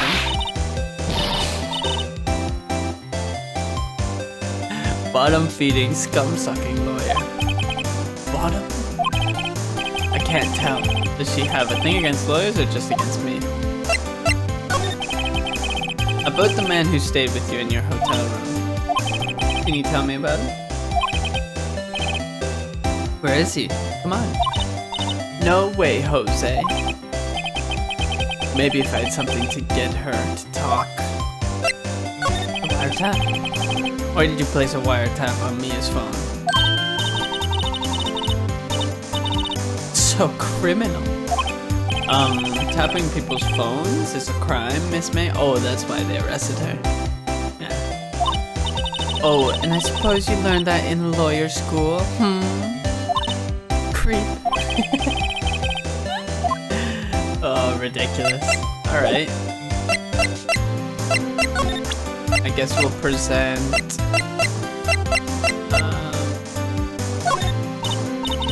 Hey, guess what? Actually, I really hate your guts. So get lost, because, well, I'm not cooperating. Alright. Let's see what she has to say about this. Okay, nothing.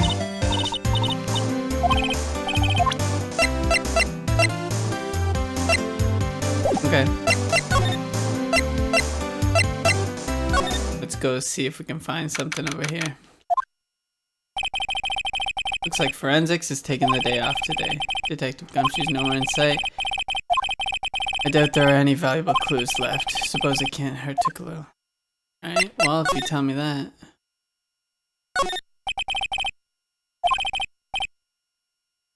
Okay. So, favorite potted plant, I guess I'll water it. That's a little rough. Yeah, just very passive aggressive. Sky is blue and so am I. There's that hotel right across the way. Okay, so it gave us nothing. Just like it told us, but that's fine. Oh. Okay, this is just sad. Let's go somewhere else. I had nothing to give her. Let's go see what Mr. Grossberg is up to. Maybe he's avoiding me for some reason. I found the pink-haired man. What's this? Old photos? There are two lying here. Something's been written in pencil on the backs. DL6 Incident Exhibit A. DL6 Incident Exhibit B. Let's take a look at these. Leave them alone. Sure, I've seen this person somewhere. That's probably the mom, Mia and Maya's mom. Perhaps I'll borrow this photo. I'm sure no one will miss just one little photo. It might be a valuable clue. I'll take it for now. Okay, what's Exhibit B? Oh, definitely swap the photos. Why can't I take both? Alright, well, it's fine. Now we can go talk to April. You again? Can you take a hint and stay gone? Hey, the only reason I'm here because you won't talk to me. Oh, so it's my fault now. You don't just have spiky hair, do you? You also have a spiky heart. Oh, it hurts. When this case is done, I'm shaving my head. No, you can't do that, Phoenix. Your hair is iconic. Present Mr. Good Looking. Have a look at this. Look, I've said several times I'm not telling you. Where did you? This is him, isn't it? What? Who? When? Why? It is him. This is the man who stayed at your hotel room that night of the murder. No, that's not right. Haha. Got you now. Do you have proof that it was him? Yeah, proof. Show me your proof.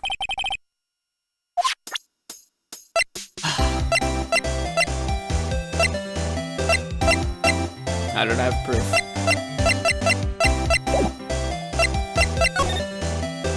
Let's talk about the man. About the man who stayed with you in your hotel room. Can you tell me about him? Where is he? I'm not telling. Look, he's being accused of murder. I don't think you want to be protecting him.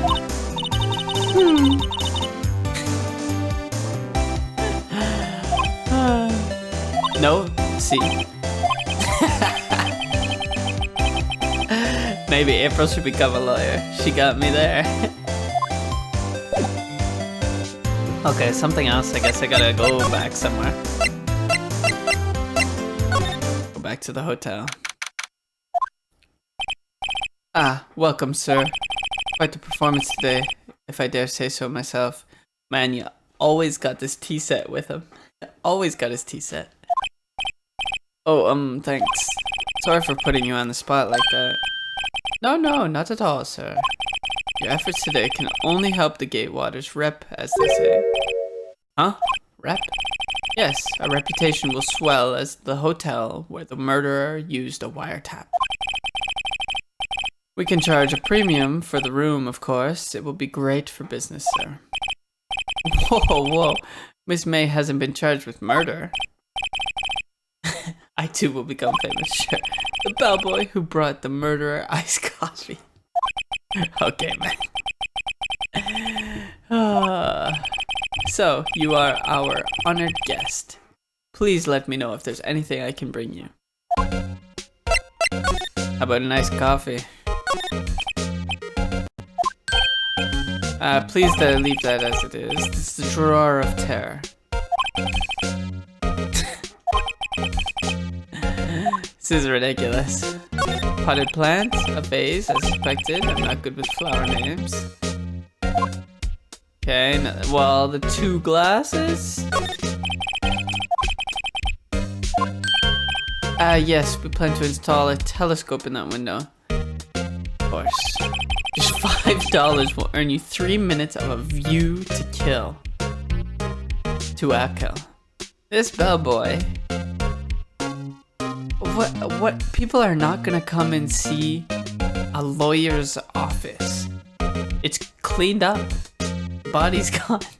I don't think he's getting much fame out of this. This isn't really that famous of a case, it doesn't seem. Just kidding, sir. Oh. By the look in his eyes, I'd say he was more than serious. No, I want the 2 glasses. Bottle and 2 glasses rest on the table. Why hasn't he cleaned these up by now? Ah, I beg your pardon, sir. Alright, man, can you just fuck off for a second and just let me do my job? Part of the decor. I call it the last drink before murder. We'll be famous. Talk of the hotel industry. No, you won't. What? This is giving us nothing. Okay. I'm a little stumped.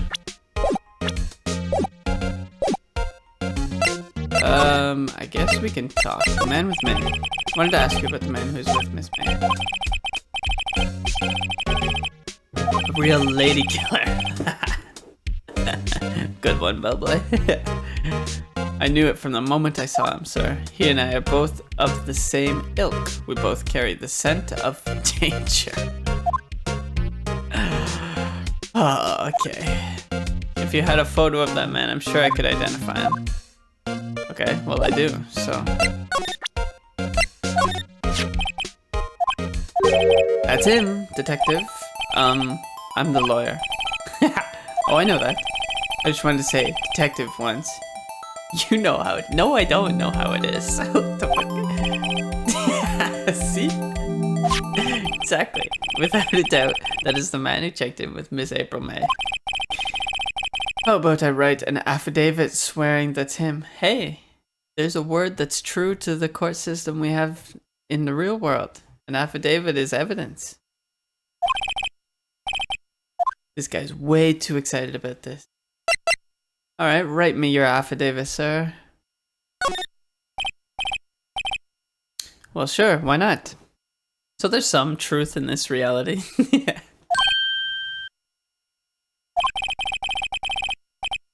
I've always wanted to write an affidavit, sir. From henceforth, I will be known as the bellboy who swore the affidavit. Just hurry up and fucking write it, I agree. Nice. We got bellboy's affidavit. I mean, we could just call him as a witness too, but we don't really need an affidavit. Okay. Go back to Miss May.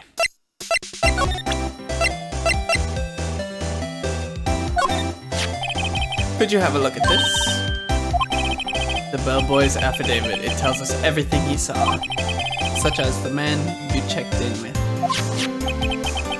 who was most definitely this guy.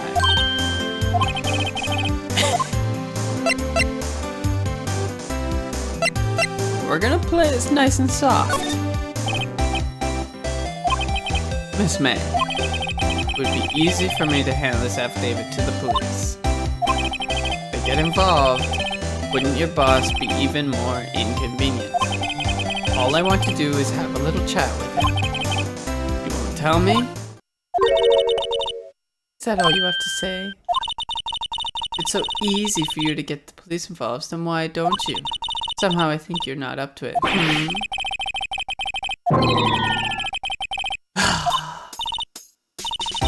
I should have known. I should have known that April would not be cooperative with my niceness. And you were so close. Damn it!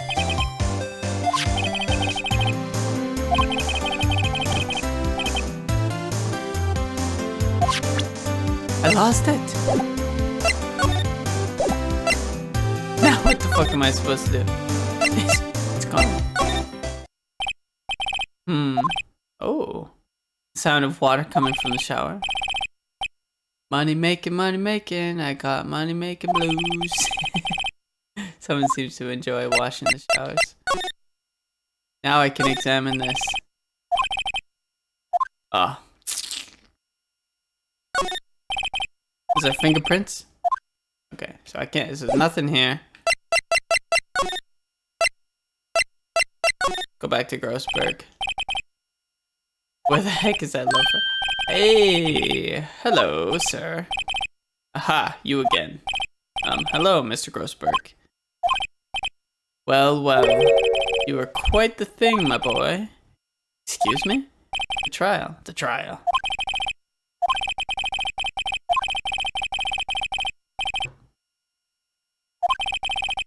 Brings back memories, it does. You turned her down, you bitch. Ah, the days of my youth. Like the scent of fresh lemon, you see. I apologize. It was all a bit much for me, my boy. Seeing you today, yeah, give me some information. Your refusal. I asked before, but why did you refuse her request for defense? Alright, Mr. Wright? No, I'm sorry. It's just, I need more time to think about it, my boy. Okay. The painting. The other day, I'm sure there was a big pretentious looking painting on that wall. Pretentious looking? Well, you know, the one I mean. Anyway, where did it go? Ah, yes, well, I got rid of it. Got quite tired of the thing, really. He told me it wasn't for sale. Thought it wasn't for sale, you beach.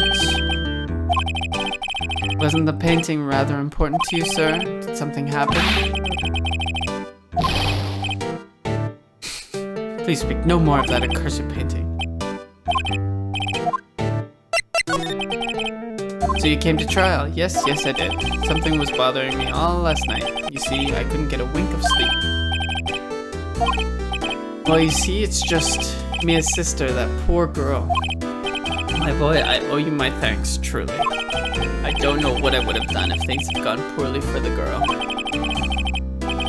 Yeah, you should have just fucking defended her, man. Alright, let me present to you a picture.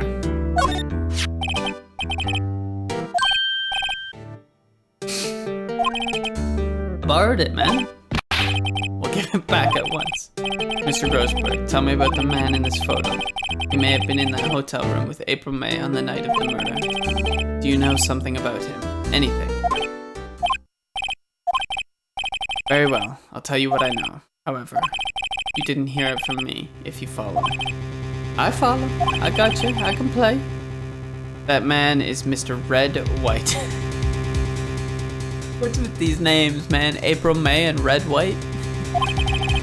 He's the president of Blue Corp. Red, white, and blue? Like America? He's the president of Blue Corp. Red, white, Blue Corp. There's something like a detective agency, right?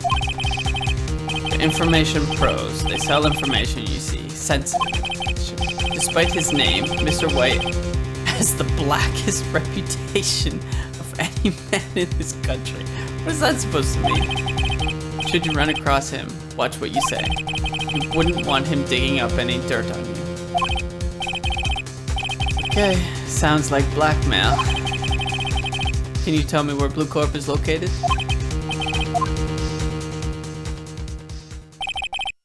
Beautiful. Finally, I got a lead on him.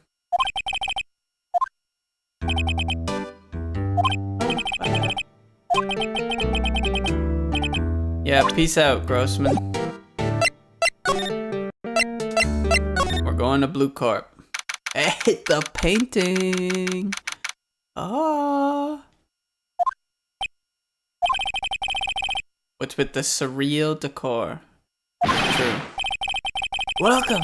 Please furnish me with the title of your personage. Your name. What's your name? It's just inquirably asking the title of what of that you go by. Wright. Phoenix Wright. Mr. Wright, is it? Right, I see. Splendiferous. Perhaps I have intimidated you with my giantesque vocabulary. I don't even think those are words. I'm Red White, CEO of Blue Corp, you know. Corporate expansion official. My business dealings bring me into contact with the elite of the elite. So I'm afraid I'm not used to conversing with the wordily challenged. What a fruitcake. Let me guess. You are an attorney fresh out of law school, are you not? That's correct. For me as well. It's the only explanation for why you would come to meet me like this. What does he mean by that? No matter. So, what business does a mighty lawyer have with a man such as myself? Yep, he's a cocky little... examine the painting.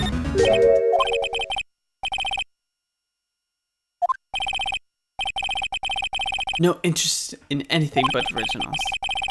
Bona fide original. Worth 5 million for sure. Okay, so keep that in our brains. This is supposed to be a desk. Model on my body. Well, does its sleek roundature not inspire you? Sure.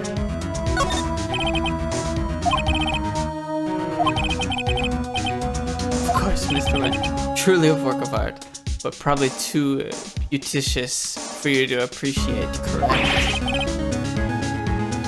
Yep, a little too beauticious for anyone. An impressive lineup of trophies. Judge's Special Runner-Up, Best Participation, Judge's Cooperation Award, Special Good Try Prize. The words judges and special kind of stand out. Okay. Anything else? Window? This is the top floor of a 20-story building. The view is quite presidential. Okay. Let's talk. This man is an employee of Blue Corp, is she not? Correct. She was my secretariat. What a shock it was to hear what she had done. What she has done? You mean the wiretap? Indeed. She is paid to answer phones. Tapping them is not in her job description. Yes, Phoenix says what we're all thinking. She does gather information for us as part of her duties. But I assure you, we do not condone illegal methods. It is ineffable that she would do this.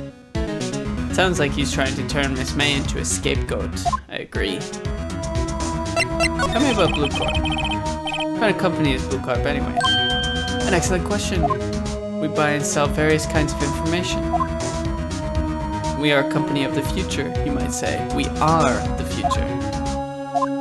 In just 10 years, I've built this business up into the grand office you see now. Ah, in case you were wondering, Blue Corp was named after the color blue. I, Red White of Blue Corp, as founder and CEO, named it so. And why, you ask? Because I like the color blue, of course. Fantabulistic, is it not? Alright. I hate this guy. On the night of the murder, were you in April May's hotel room? Who can say? I seldom pay attention to mundane details such as time and place. My motto is, don't worry, be happy. A Bob Marley fan, I see, huh? Still, Mr. White, the hotel bellboy has stated on the record that he does remember you very clearly. No matter, the bellboy can say what he pleases. I still won't talk to you. He's all about the colors. He's got purple, pink, blue. His name is Red White, and he's named the company Blue Corp. Loves his colors. If you want me to speak, put me on the witness stand. Alright, deal. Although I doubt you'd be capable of doing that. Why didn't the prosecution call him as a witness? Oh, the police, the courts. To me, they are mere toys, playthings for my amusement. Yeah. Sure. That painting. There's something that's bothering me. The big painting on the wall over there. When did you get it? I have no idea, I forget. I've seen that painting before. Yesterday, in fact. Why do I find that painting here today?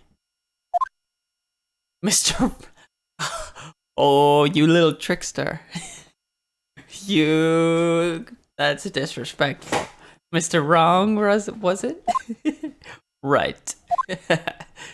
It appears you do not fully grasp your position here. I ask again, who are you?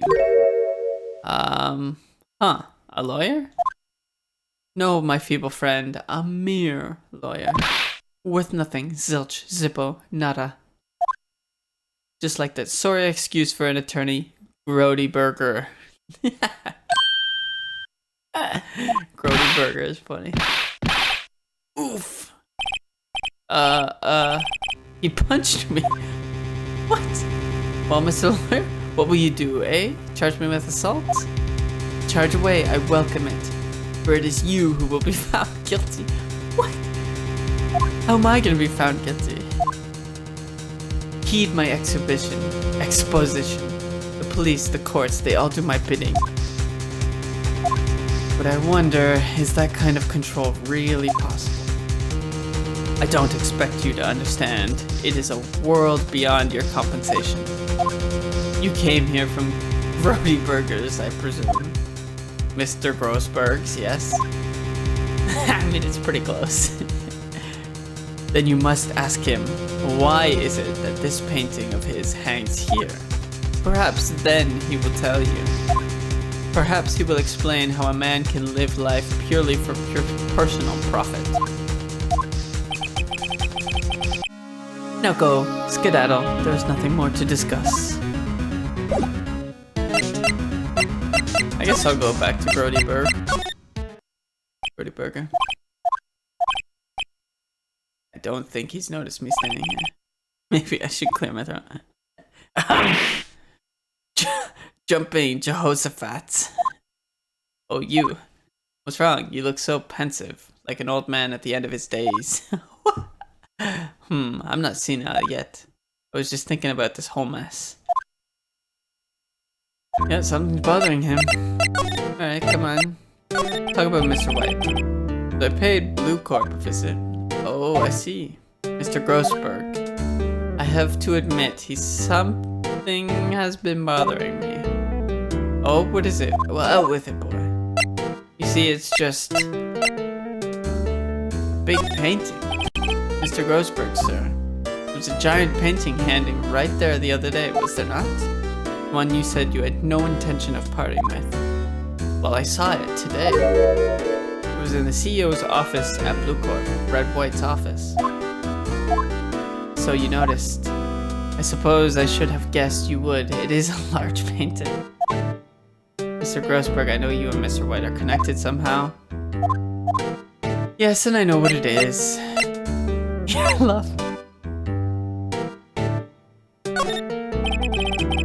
It's not something I can claim to understand, but you and Mr. White are lovers, aren't you? Sign it on that.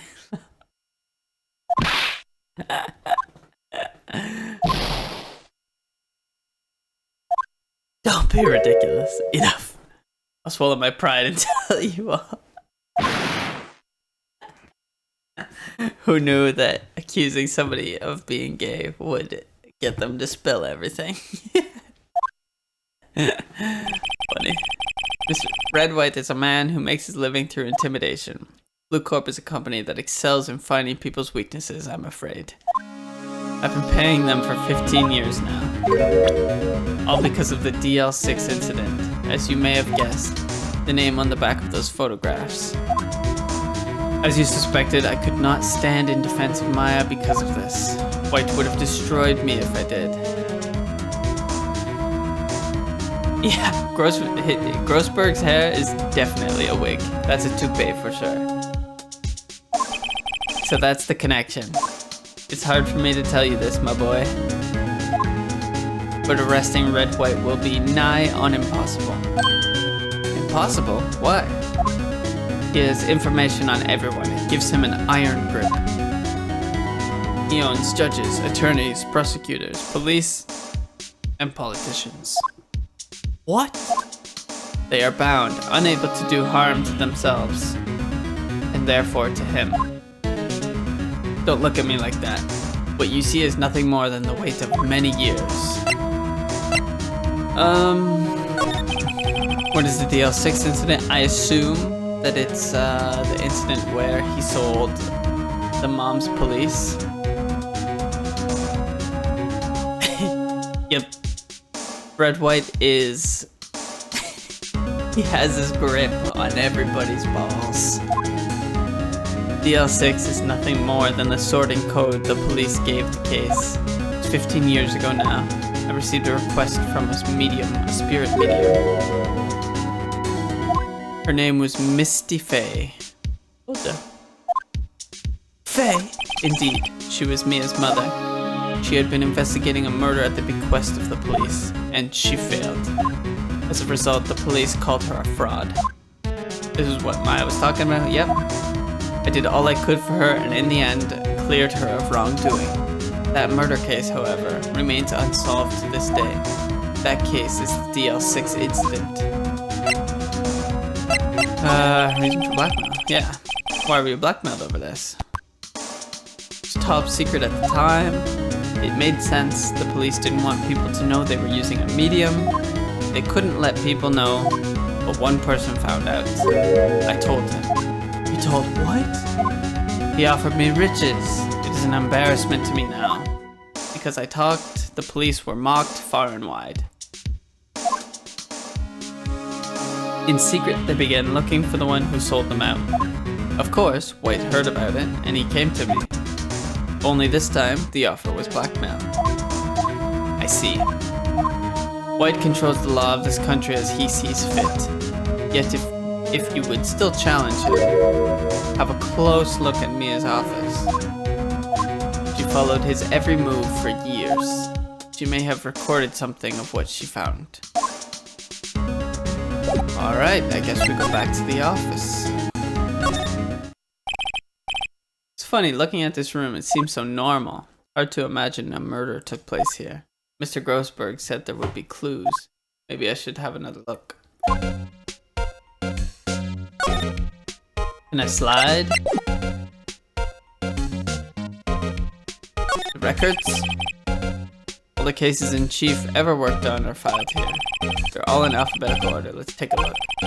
Which file should I look at? Red, white. T, U, I know, W, white.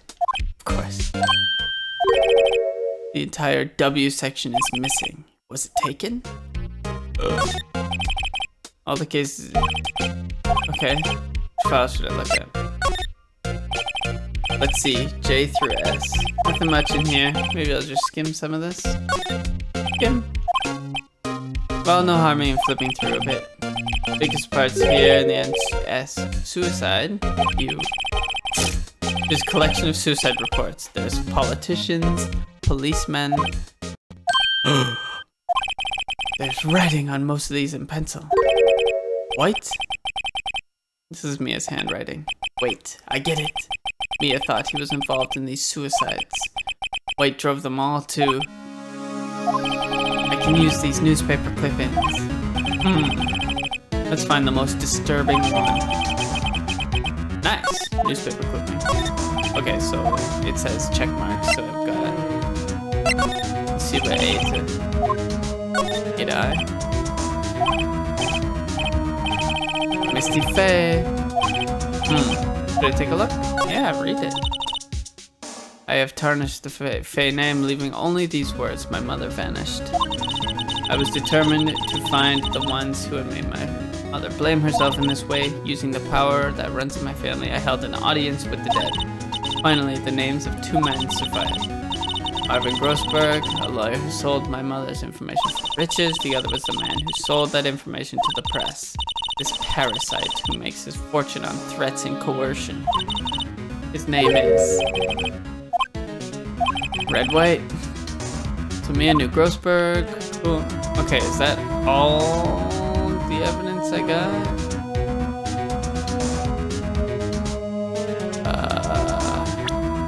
I got the newspaper clippings. Don't know where I want to go next. Detention center, maybe? Oh, okay. Maybe we'll go back and talk to Mr. Redwhite. Well, aren't you persistent? Sorry, but there's something I have to ask you. Mr. Lawyer, I really hate having to repeat myself, but it seems the message has not yet penetrated your thick skull. Stop bothering me. If you try my patience further, I fear a nasty accident may occur. Do I make myself clear?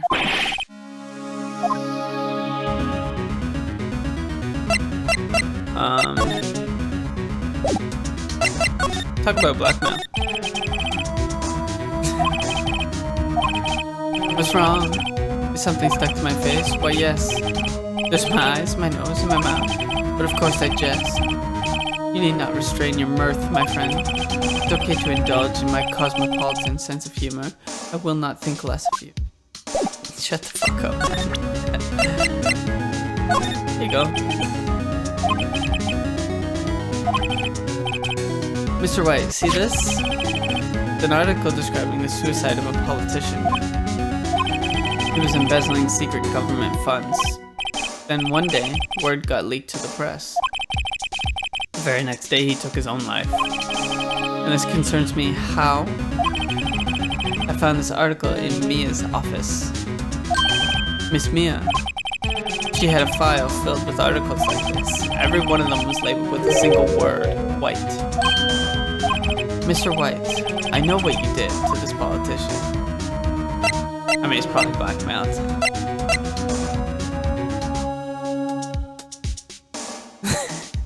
Yep, definitely. The nasty accident he's gonna cause to me is him shooting me or killing me in some way.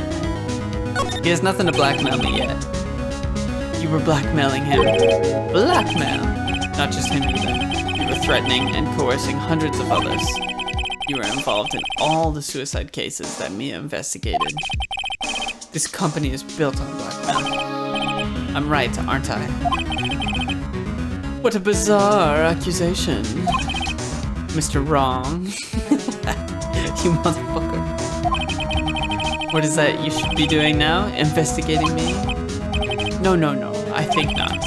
You should be searching for the one who killed Miss Mia. Secretary's office, hello. Mr. Wrong will be leaving now. Wait a second, Mr. White. You're wrong. You're wrong, Mr. Wright. Excuse me?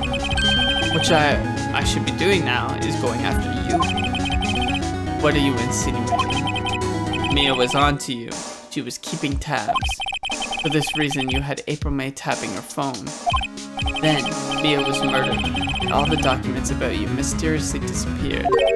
So, the culprit would be... Even a child could work it out, Mr. White. You did it. We won't be needing an escort for Mr. Wrong. Oh, because he's gonna kill me. Instead, please connect me with the public prosecutor's office. Of course, sir. One moment.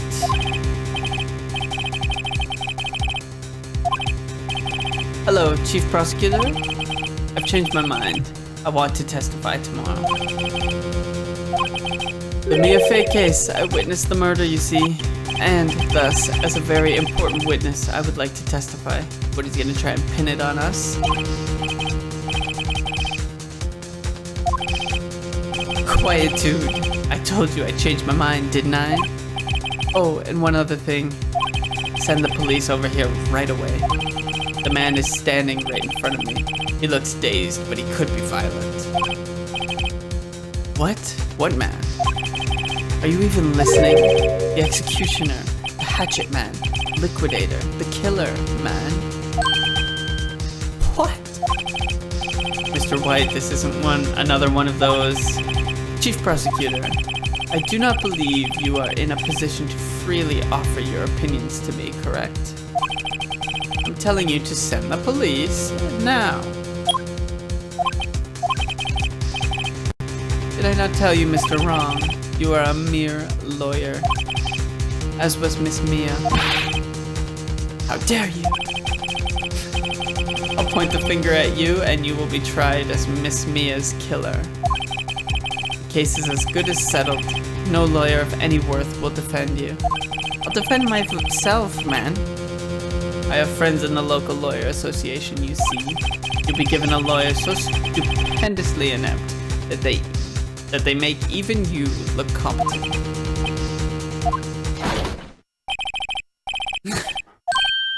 Ah, Butts! Harry Butts! Right, actually. Phoenix Wright. My friend's name is Larry. Oh, right. Sorry, pal. Butts was that murderer, right? Detective Gumshoe, I present to you the man who killed Miss Mia Fey. What? Take this despicable human being into custody. Farewell, Mr. Wrong. Can't even get my name right, you bitch.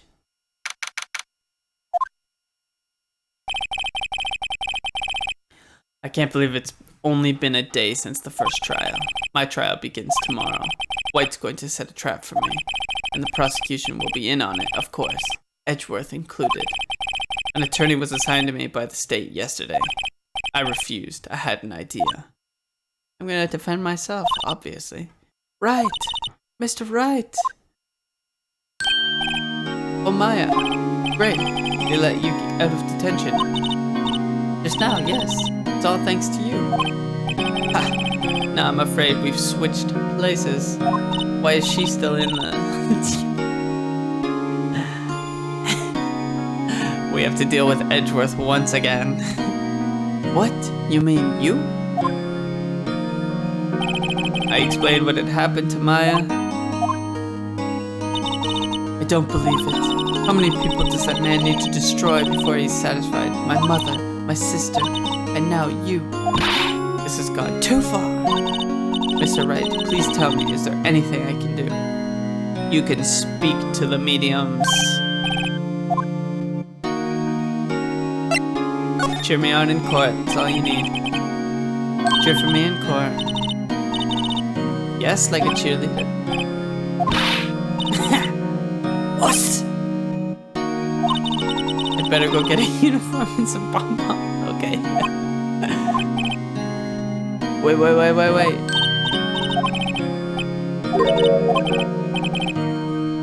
It's good to know you're on my side. There isn't anything you can do. But I can't just sit here and do nothing. I've got to give that man a piece of my mind. Bellboy and Maya are ready. Ready to cheer me on, ready for the trial to go forward. I'll show them a thing or two. Well, she's gotta pay me back for all I did for her. Times may change, yet with crime, it's the same old story. In fact, it's gotten worse. Lengthy court proceedings are no longer realistic. Beginning a few years ago, a limit of 3 days was put on initial court trials. Oof. That's not true here. In real life, almost all finishing in a day, most with a guilty verdict. I never thought I would end up in the defendant's chair myself for this case. With the true culprit appearing as the star witness. Always a mistake. This is it. Tomorrow it's me or him. Dun dun dun. Alright. Episode 2, Day 3. It's trial time, baby. We are going to see Mr. Red, White, and Blue. I forget his actual name. In trial. Well, I guess this is it. One way or another, this case gets decided today. Oh, right. He's trying to pin it on me. So either I go to jail or the guy who owns the world goes to jail.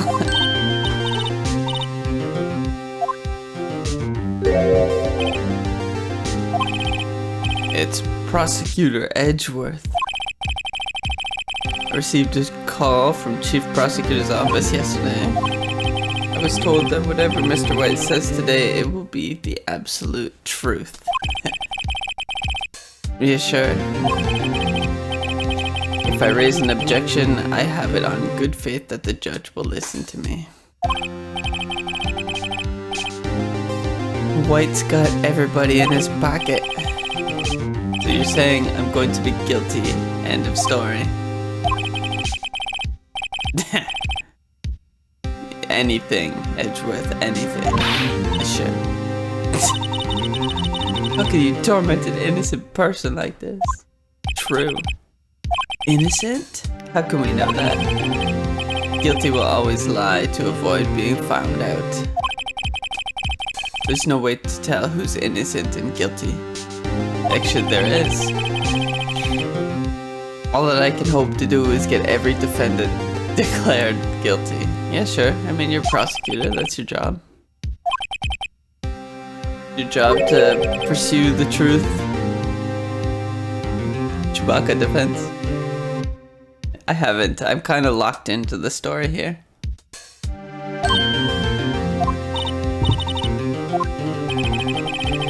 Don't expect any special treatment, Phoenix Wright. What, do I know this guy? Well, court will be starting soon.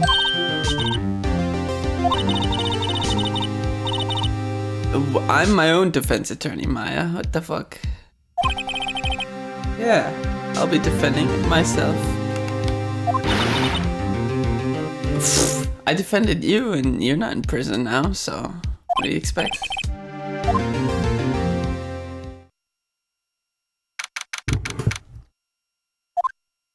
I'm not even on the stand, so I don't know. Hi, G-Man. Court is now in session for the trial of Mr. Phoenix Wright. The prosecution is ready, Your Honor. Defense is ready. Mr. Wright, are you sure you're up to doing this? What do you...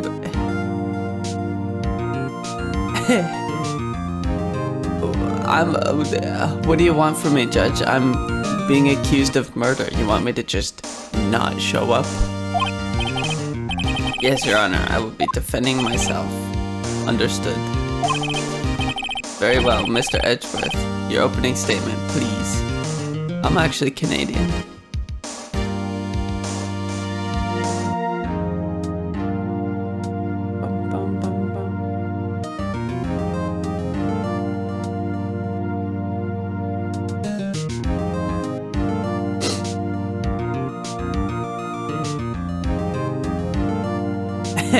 It's 8 a.m.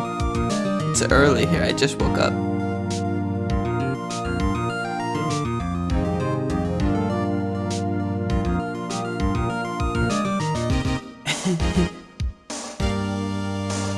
It's Eastern Standard Time.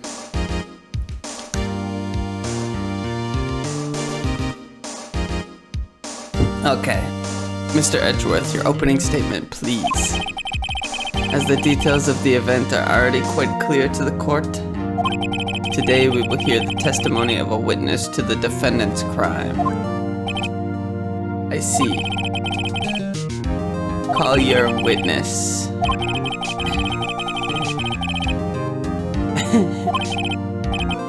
It's like he already knows why. If anyone's going to raise an objection about this, I suppose it's me. He's gonna get on the stand, so... could just let it go. You owe an explanation to the court. Yeah.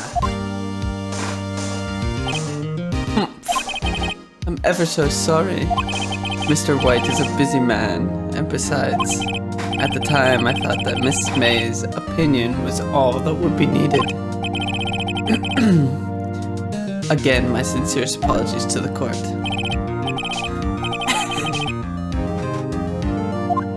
That wasn't an explanation. I would like to call Mr. Red White to the stand. Red White of Blue Corp. Oh, here's the motherfucker. Please state your full name. Oh, jeez. You wish to know the title of my personage.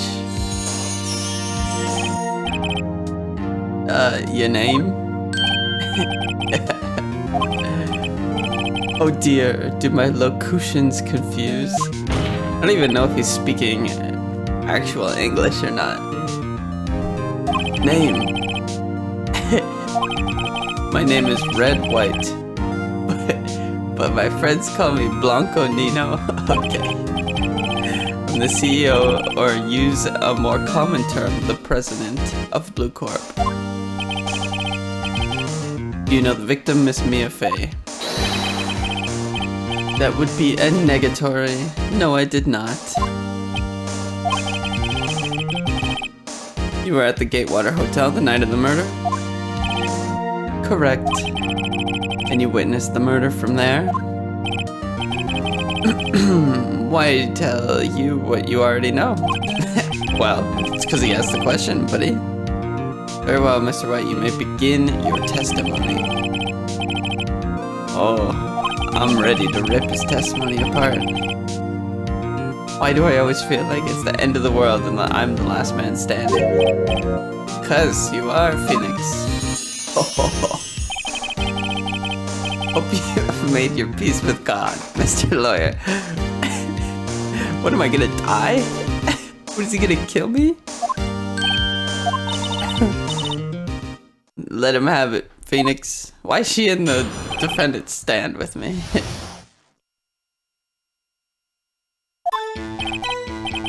Let's see, it was about 9, I believe. I was quietly that's reading to you some papers by the window. Then I heard a bedlam coming from outside. Surprised, I turned to look at the building across the way. It was then I saw him, a spiky-haired man attacking a woman with long hair. Needless to say, that man was none other than you, Mr. Lawyer. I called Miss May over at once. She too was flabbergasted, of course. The victim, she ran away, but you gave chase. Finally, there was a terrible impaction, and then it was all over.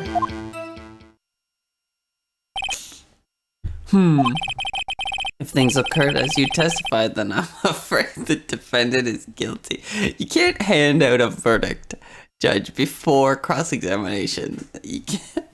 This is ridiculous.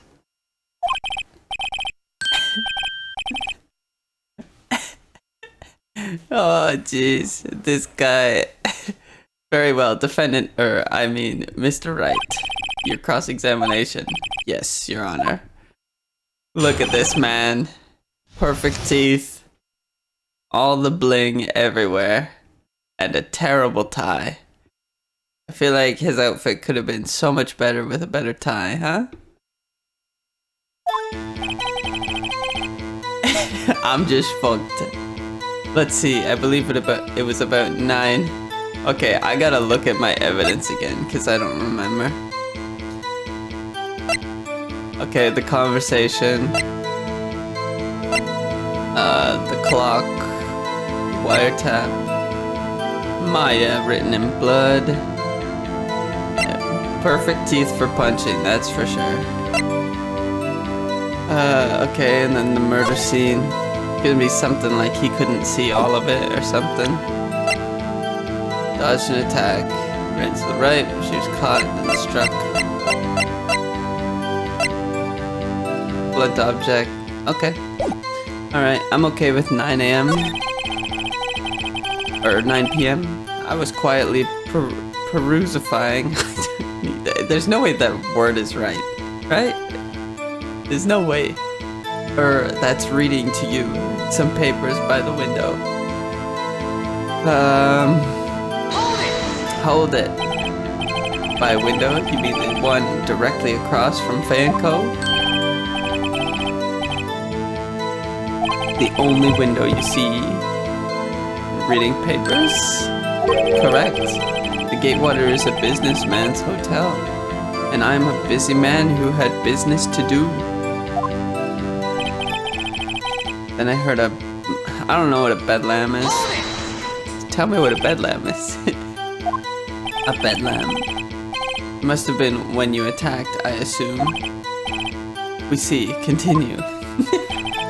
He didn't explain anything. Okay. Hold it. So you were reading your papers until you heard that sound. But of course, I am no snoop peeping out of windows at night. No snoop. Yeah, right. Made a career of snooping. True. Get him, Phoenix. It was then I saw him, a spiky-haired man attacking a woman with long hair. Spiky-haired? Oh. I'm just... Hold it on everything. What you just said directly conflicts with Miss May's testimony. Miss May clearly stated that the assailant looked like a girl. I've always been proud of my eyesight, Mr. Lawyer. Just what is your eyesight?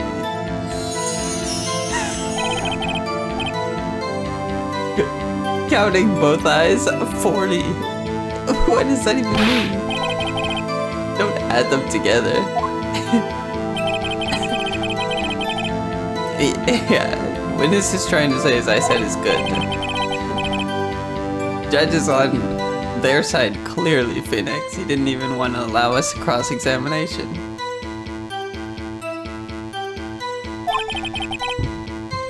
And what did you do then? Hey, it's my questioning, buddy. You shut the fuck up.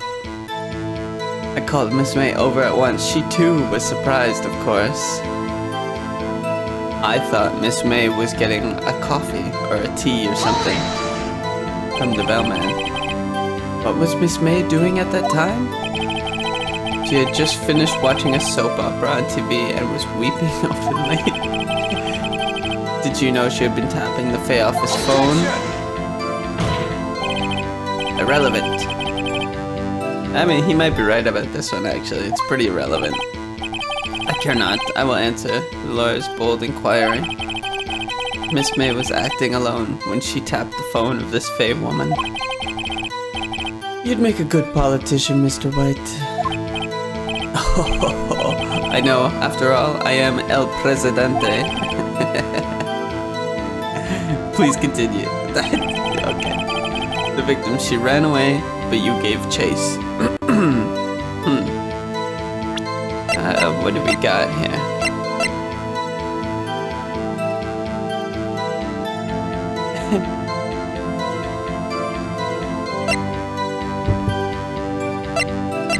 Everybody's against Phoenix until I present the right evidence, and they're all on my side. Okay, I got nothing to present yet.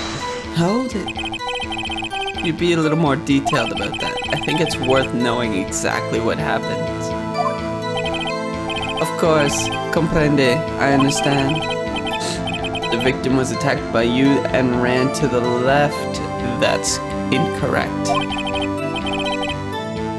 You gave chase and struck her down. Are you sure? Positive. As you know, I'm always absolutely perfect. Perhaps you could change your testimony to reflect this new detail. And you gave chase. I believe it says this. Objection! You wait right there, Mr. White. You've dug your own grave. What is this? You said the victim ran to the left, but that directly contradicts with Miss May's testimony. But I thought he was proud of his eyes or whatever, because we already did something like that.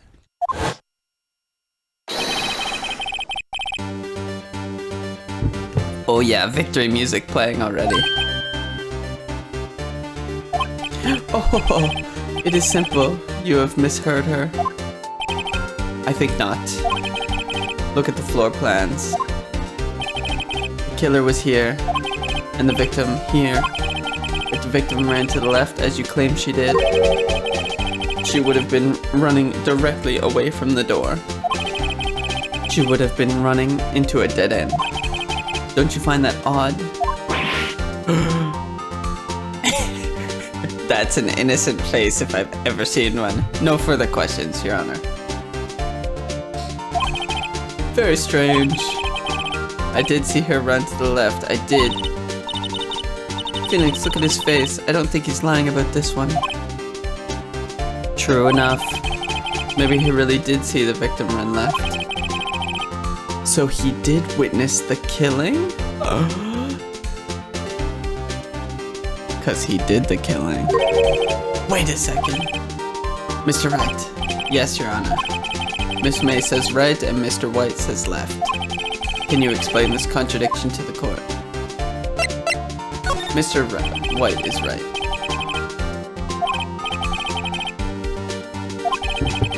Why would she run in the opposite direction from the door? She did not. She was running towards the door, Your Honor. Now you're the one making a contradiction, Mr. Wright. Not at all. Obviously, the witness was not viewing the crime from the hotel.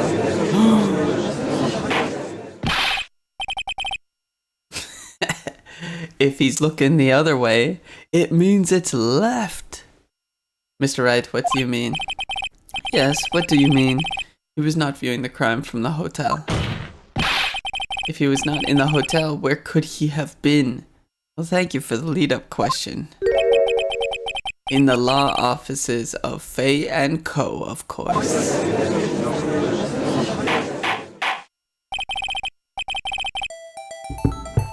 More specifically, he was standing here.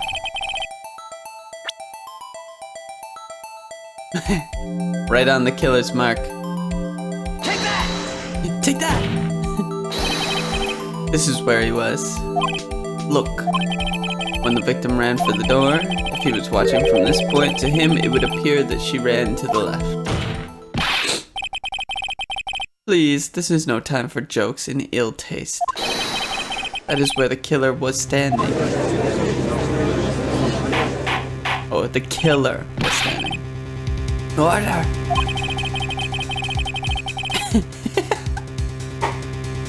You can't do that. CCTVs do not exist. We live in a world where nothing is recorded. We only have eyewitness testimony.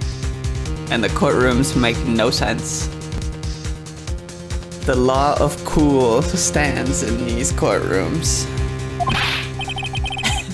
Anyone who sounds the coolest wins. Mr. Wright, what are you suggesting? Rapscallion! And Edgeworth puts up a damn good fight with that dreaded middle part. The postulations of the defense are a distortion of the truth, Your Honor. Indeed, they do seem a bit far-fetched. Oh, yes. You provided with so much entertainment, Mr. Lawyer. What now? He's laughing? Yes, a world without CCTVs and where you sound cool, then you win. Yep, that sums it up. The hilarity of the moment made me remember something. It appears I have been unclear, and for this I apologize. Mr. Your Honor, might I be allowed to testify once more? Very well. Let's hear your revised testimony. No, this is not how it works. Once you say something, you say something. You don't get to... There's no takebacks. You can't fix a broken testimony, buddy. Alright.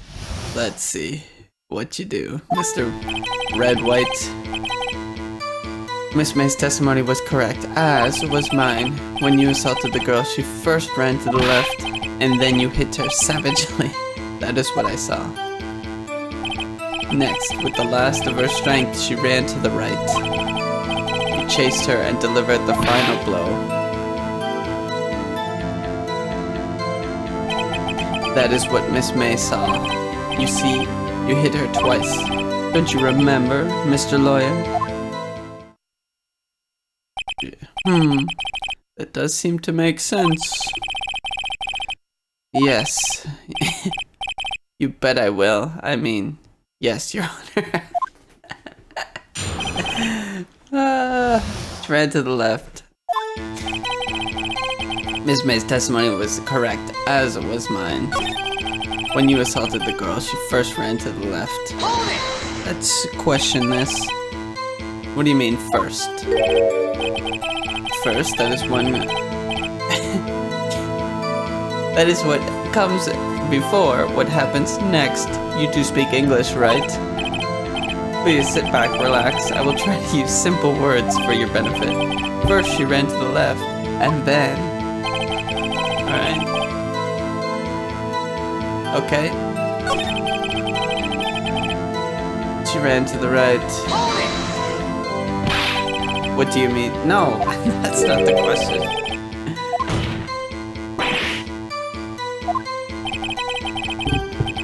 Then that is all you need to know, Mr. Lawyer.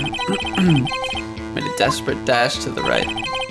You chased her and delivered the final blow. That is what Miss May saw. So, each of you saw different parts. Absolutely, that's right, of course. True. Anyway, moving along.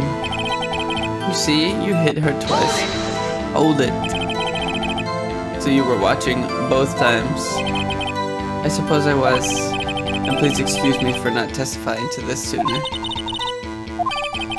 I think we've got him right where we want him. He slipped. Let him laugh for now. I'll soon wipe that smile off his face. As was mine. When you assaulted the girl, she first ran to the left. Wait. From Ablo?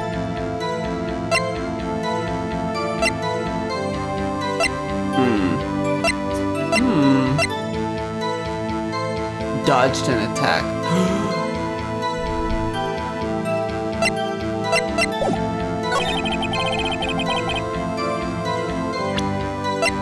Well, look at this.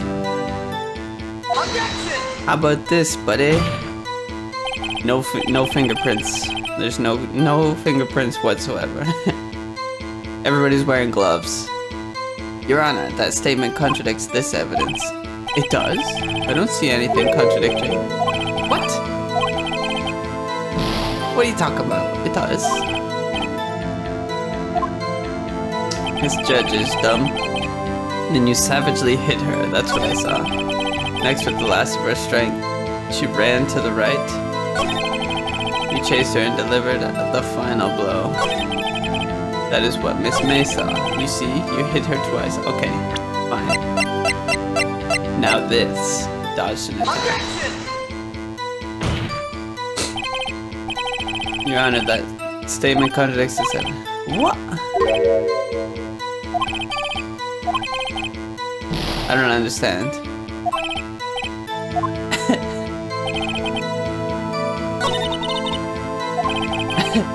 What?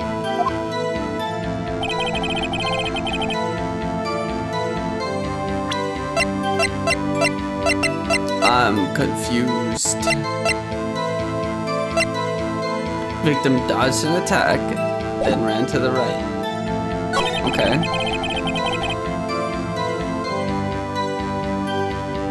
Yeah, right there.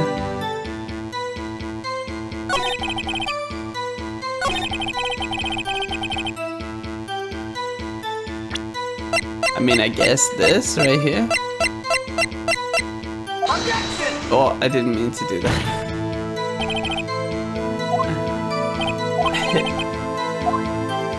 I'm gonna lose all my health. I didn't mean to do that one. She ran to the right. You chased her and delivered the final blow. And that is what Miss May saw. You see, you hit her twice. What? Okay, it has to be this. Victim dodged an attack, then ran to the right. But she was caught, then struck. I wanted to check this. Department store receipt, written in blood, that's nothing, nothing. Clock, nothing. Broken remains, does nothing. What's this? Clock isn't talking. Okay, so that does nothing for us. Okay, but it has to be this dodge to the right. When you assaulted the ghost, you first ran to the left. Did I already do it here? Maybe not. I forget. I'm gonna lose my health. Oh, fuck. No, I got no health. Oh, jeez. This doesn't make any sense. And then you hit her savagely. That is what I saw. I didn't hit anyone. Now, Mr. Wright, there's no point in hiding things from the court.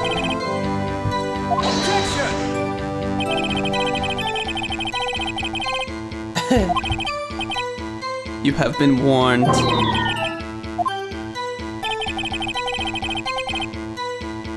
She ran to the right.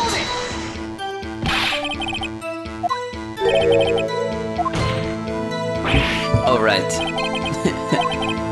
Okay. You chase her and deliver the final blow.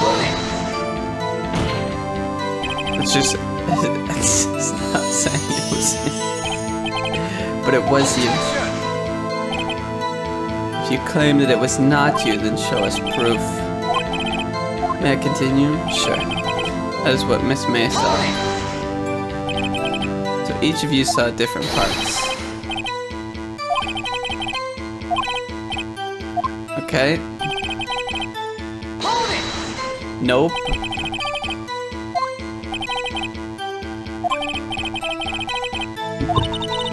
I don't understand.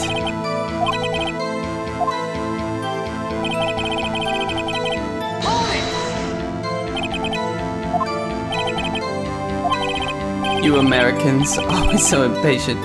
It does not become you.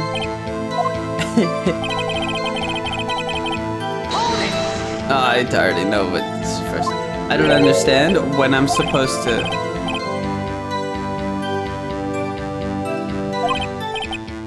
First, she ran to the. I presented it there. Then you savagely hit her. That is what I saw. Next, with the last of her strength, she ran to the right. You chased her and delivered the final blow. That is what Miss May saw. You see, you hit her twice. And I presented the evidence that it was dodged. But they don't seem to give a shit. I feel like I presented it at every moment.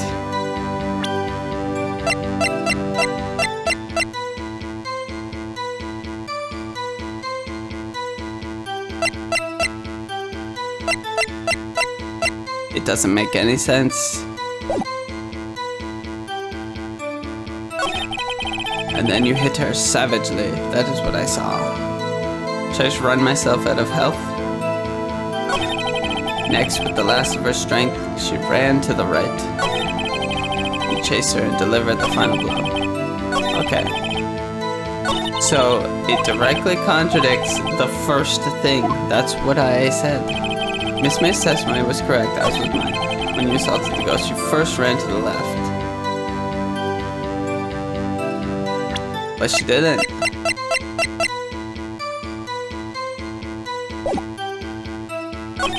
And then you hit her savagely. That is what I saw. Maybe at this point. Okay. How exactly is it? Oh my gosh. It doesn't make sense. I lost all my health. That's enough. This court sees no reason to further prolong the trial. The court finds the defense, or rather the defendant, Mr. Phoenix Wright. No! Come on! And be held pending trial at a higher court within a month from today's date. That is all. This court is adjourned. I got put behind bars. Well, we try again. Can I skip ahead? We're gonna have to just skip. Oh, I gotta do it all over again.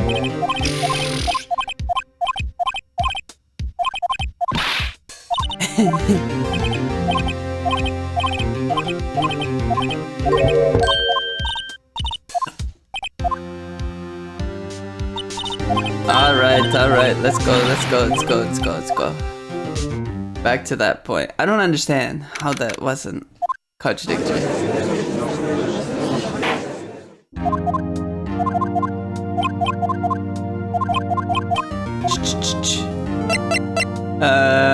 Let it go.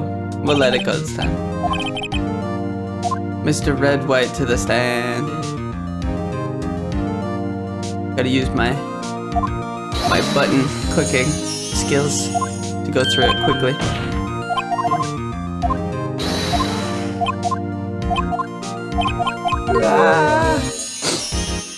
What temperature is it here? Well, I'm inside, but outside it's probably around like 15 degrees Celsius, 15, 20. I heard a bedlam.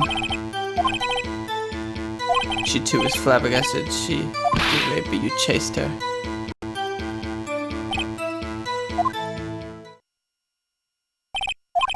Okay, what do I need to cross-examine here? I forget.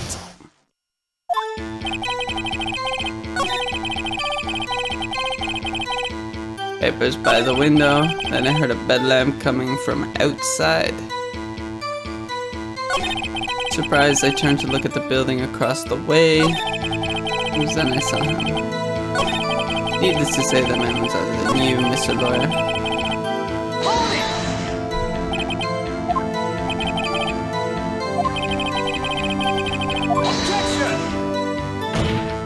Irrelevant. Oh. All right, come on.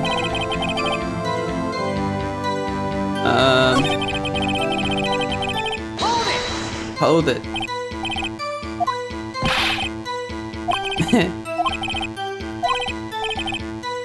Okay, I'll find a weakness. I forget what I did last time.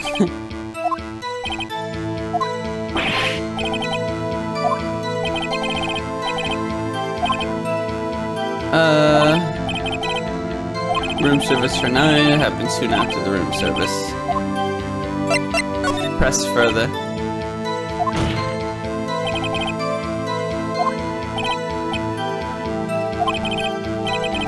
Oh, we found a new route. Miss May received the coffee outside the room. Of course he could not see me. We need x-ray vision. Tell us, what were you doing at the time? Oh, alright, so he got through that. Reading some papers by the window. Reading the papers, correct. I'm a busy man who had business to do. I forget how to get to the point I was at. Must have been when you attacked, I assume.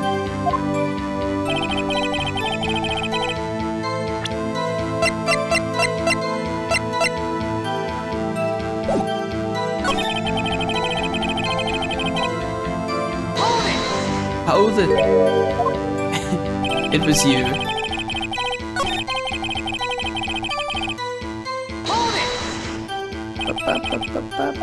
Oh, I already did this. Oh, right. Sorry.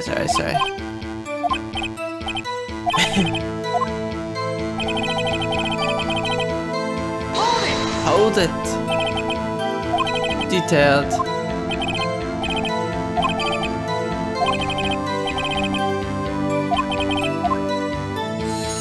Positive. Alright, so here we go. She went right. Okay.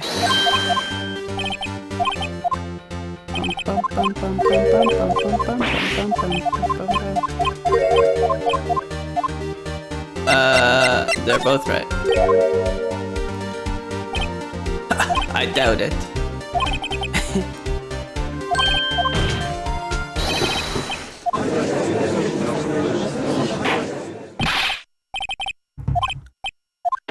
Alright, explain yourself. He was the killer.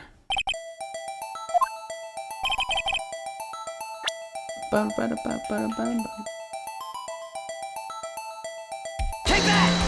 Take that! This is where he was. Look, when the victim ran for the door. If he was watching from this point, it would appear that she ran to the left. Please, this is no time for jokes. That is where the killer was standing. Yes, that's the point. Will be held in contempt. Mr. Wright, what are you suggesting? Rapscallion. Okay. I think we're back to where we were. Part of it with so much entertainment.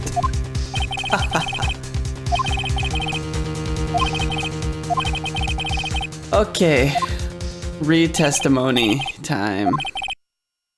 Let's find let's find how to get past this, because apparently Miss May's testimony was correct, as was mine. Let's just make sure we got this. Broken. So it's broken beyond all recognition, doesn't matter. We already got the clock, it doesn't work. The wiretap, written in blood. Victim dodged an attack, then ran to the right, where she was caught and struck. Okay. Caught and struck. So apparently it's not this, because I tried it so many times. When you assaulted the girl, she first ran to the left, then you hit her savagely. That is what I saw. Next, with the last of her strength, she ran to the right. You chased her and delivered the final blow.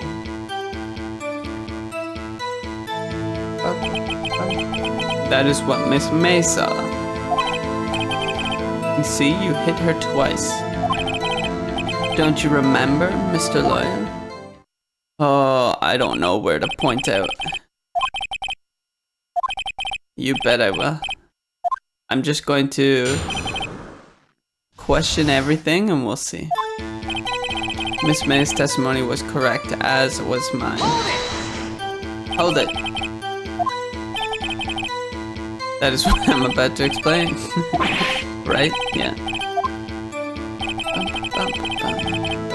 She first ran to the left. He'll say, you don't know what first mean? And then you hit her savagely. That is what I saw. I didn't hit anyone. Okay. Prosecution requests that the defense refrain from interrupting. Next, with the last of her strength, she ran to the right. Oh, you chased her and delivered the final blow. That is what Miss May saw. Is it? So each of you saw different parts. That's right, of course. Anyway, moving along. You see, you hit her twice. So you were watching both times. I suppose I was. And please excuse me for not testimony.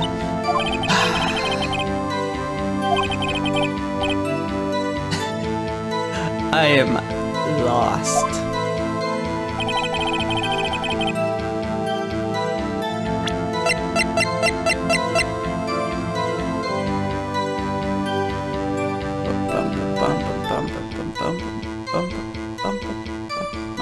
Dodged an attack. That has to be it. I don't understand. When you assaulted the girl, she first ran to the left. This is the spot, the only spot that makes sense to me. And then you hit her savagely. Or this spot, because you hit her savagely, dodged an attack. Next, with the last of her strength, she ran to the right. You chased her and delivered the final blow. That is what Miss May saw. Okay, yeah. See, you hit her twice. Let's see, does it say anything from Ablo?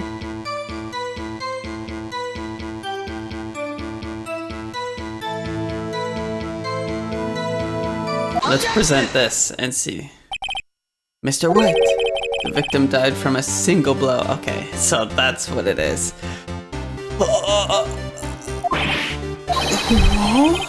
What do you have to say about that? Now's my chance to hit him where it counts. We figured it out. Mr. White, wasn't it you who told me this court you were abso-positively perfect? I will refrain from using this phrase from now on. Morning. Your Honor, if you could ask the witness for a new testimony. The witness is obviously confused, Your Honor. I would like to request a 10-minute break.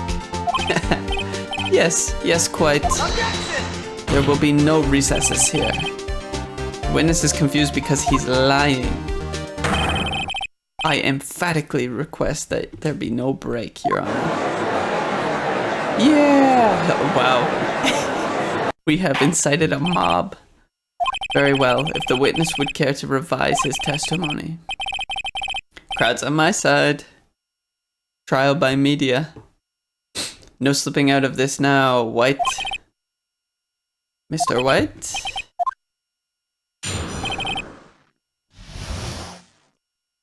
Alright, let's see. Well, see, I looked at the other window when I heard that thing fall. What thing? Then, the next moment, I saw Miss Mia run to the left. Killer, you attacked her, but she dodged. Okay. And then she turned and ran for the door. Then you did her in with a single blow. Thwap. Alright, that one makes sense. Thwap indeed. Very well, you may begin the cross-examination. Your Honor, my stomach, you see, it is hurting. Deal with it. This is almost over. Your third try testimony.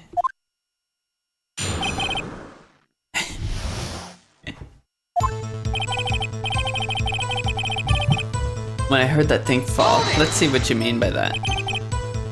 What exactly was that thing? Huh? Oh, that? The glass light stand. Right. That's true.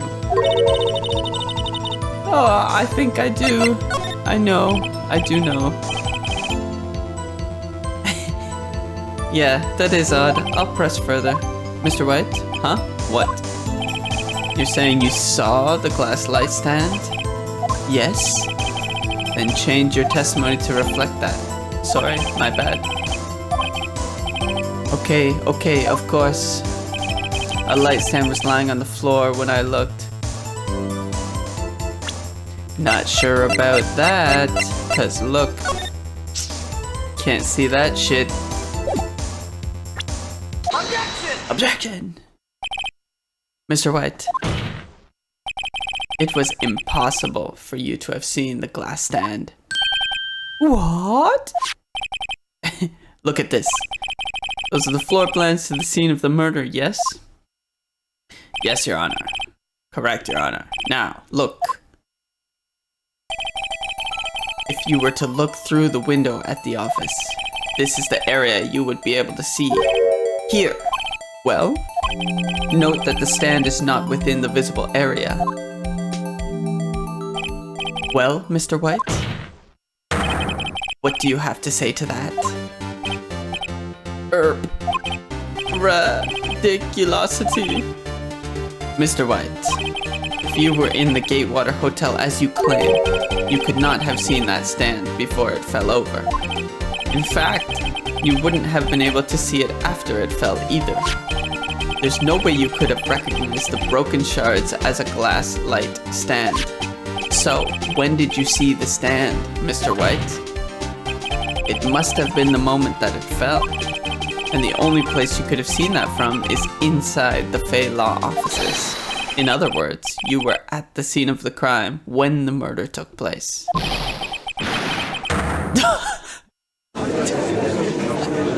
He turned into a fucking monster.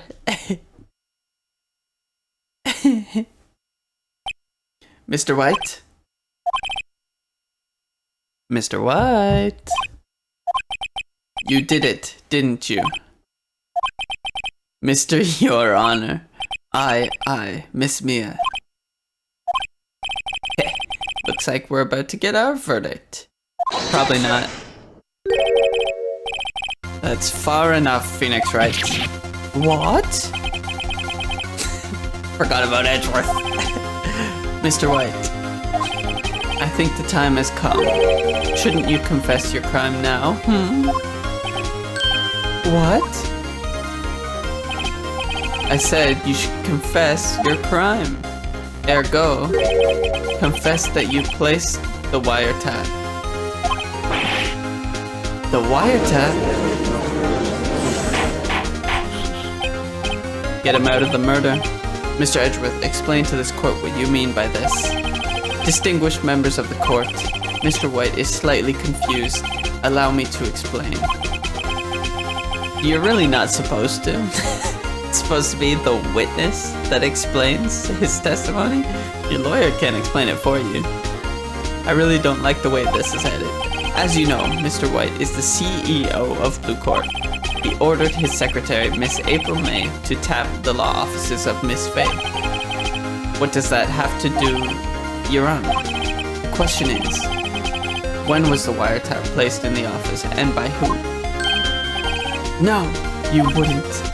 Mr. White, in order to place the wiretap, You entered Miss Faye's office. am I correct?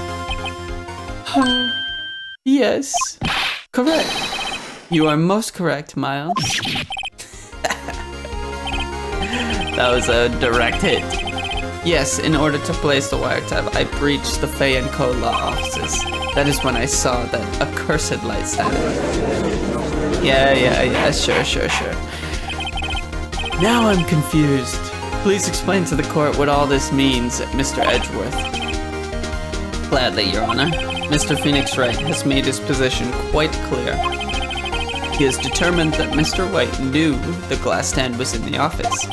He has shown that there was only one time Mr. White could have seen the stand. At the very moment of the murder. Thus, Mr. Wright would like you to believe that Mr. White was the murderer. I see.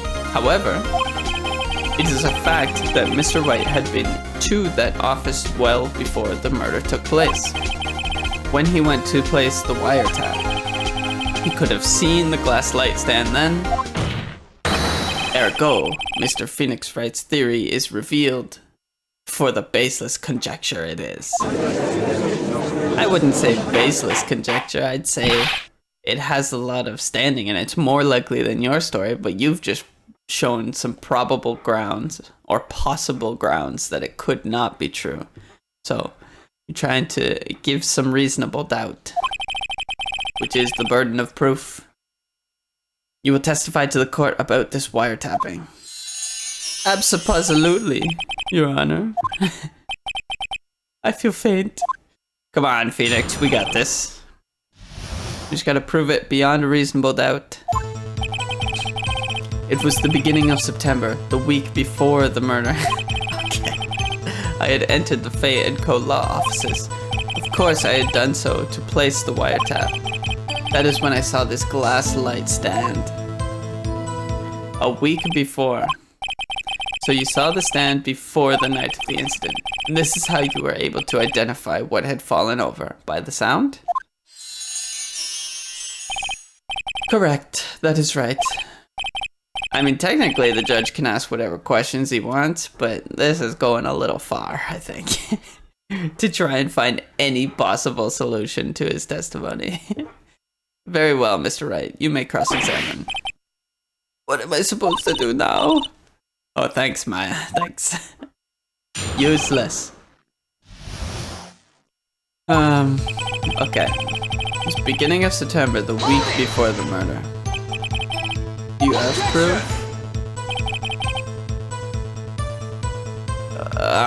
Okay. Yeah. Sure. This proves that the wiretap was placed before the murder. Huh? Right. I had entered the Fay & Co. law offices. Of course, I had done so to place the wiretap. Sure.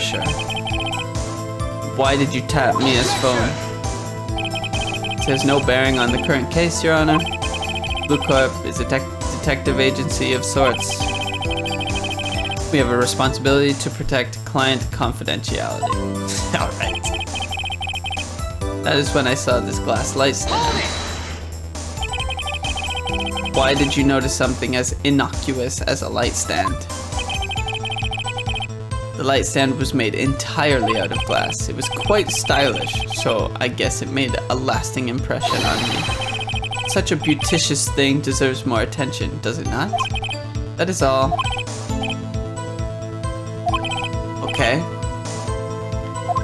Okay, I get it. Let's look at our...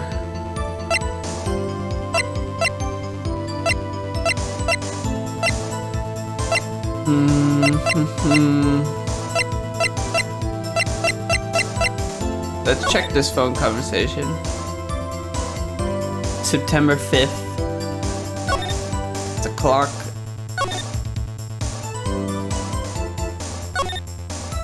September 5th at 9 a.m. So that's the day of the murder?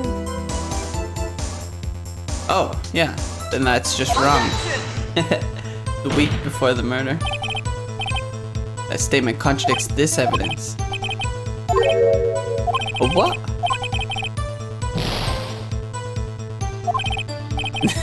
Okay, well. Never mind, it's beginning of September, the week before the murder. I've already pressed him on this.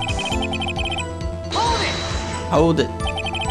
Was it really you that went into that office, or was it Miss May? Unidentified fingerprints, several days old, were found in the Fay & Co. law offices. Those were obviously Mr. White's. And if I know Edgeworth, he's already run a check on those prints. Now, Mr. White, tell us why you went into the Fay & Co. offices. Of course, I had done so to place the wiretap. Tell me about it. Why did you... Oh, right. We don't care about this. We already pressed them. Tisk tisk. I'm afraid that's as far as you go, Mr. White. As the time has come. If Phoenix says that statement contradicts this evidence. Ah, yeah. You fought honorably. No more. I can't take this anymore. Mr. Wright, are you giving up? Yes, what? What? I know that voice. Never give up, Phoenix. What, did I pass out? Where am I? What happened? The waiting lobby? What happened? Oh, right. I lost the trial. What? I was hallucinating? You're finally awake. What is happening? Hey, Phoenix. That's no way to greet an old friend. Phoenix, I want you to look at me.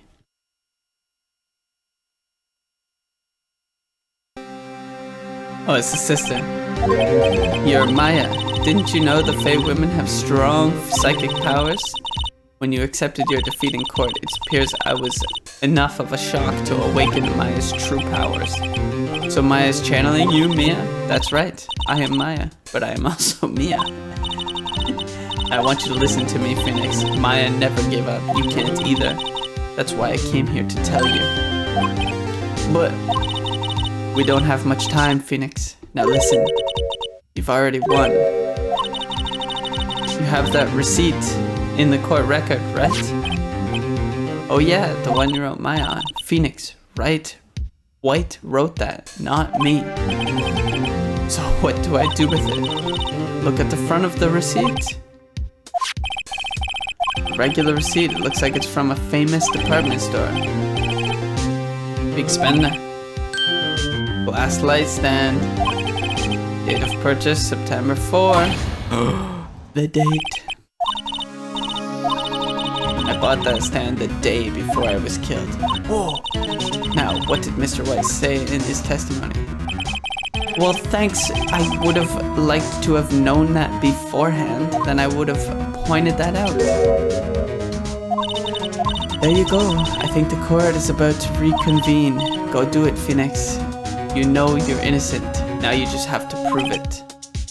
Right. Thanks for that.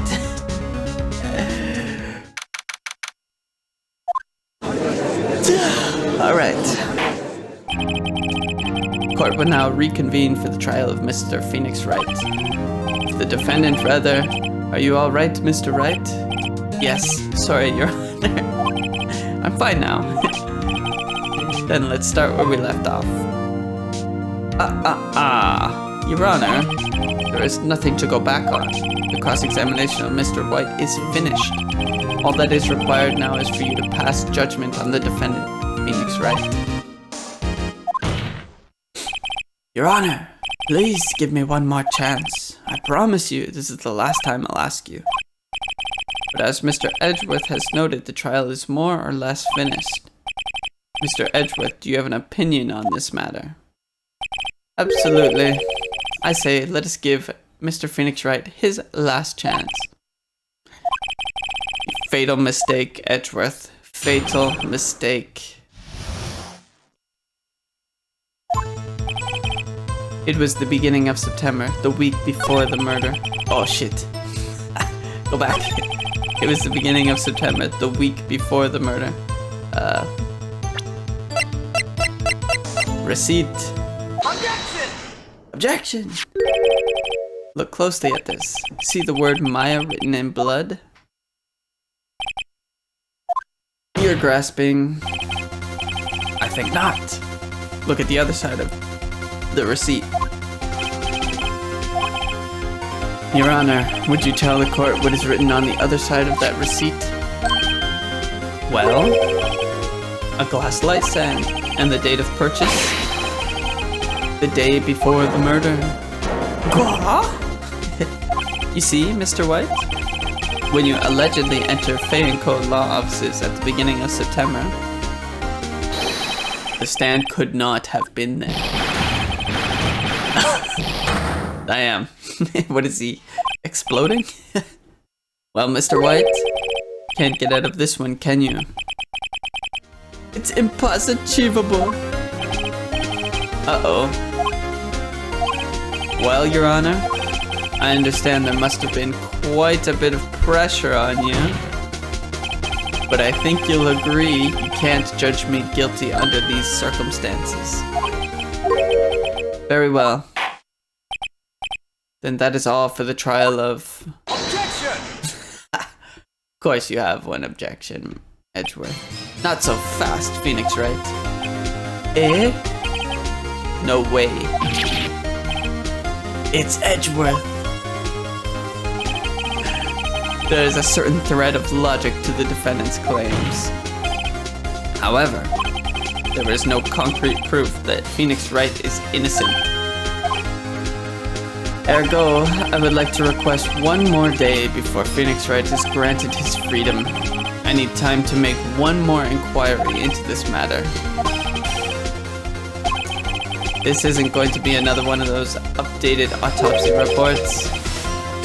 Yeah, can't just make up evidence. Object to it. What about my due process? Mr. White's guilt is obvious. There is no need to prolong this trial any further. Well, Mr. Edgeworth? If anyone is going to call Mr. White to trial, it would be me, the prosecution. I need a day to ascertain whether these new claims have any basis for infactual evidence. I see. Objection denied. What? The completion of the trial of Mr. Phoenix Wright will be postponed until tomorrow. That's ridiculous. After what Mia showed up and helped me and all.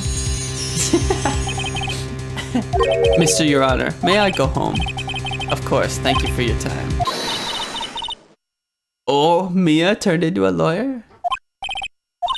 Phoenix, read this note out loud. Memo received from Mia. A list of people's names in Mia's handwriting. You're quite persistent today, Mr. Wright. Well, yeah, exactly. My life is writing on this. Yeah, if Phoenix just flipped over the fucking receipt beforehand, I would have known, and then I would have known what I was trying to prove, but I had to wait until I passed out and saw Mia. Right here. Take that! Take that! The memo Mia had given me was a list of names. Many of them sounded strangely familiar. People in finance, famous celebrities. That's when it happened. Desist! Halt! Please stop! Make him stop! How did you get that list? Mr. White, admit your guilt right here, right now, or else this list will be released to the press. That's fine. I confess. I did it. I hit Miss Mia with the thinker. Oh, that was easy. Case closed, Your Honor. Well, I see no reason to continue this trial. Mr. Wright? Yes, Your Honor. You've done it again. That was quite a spirited defense.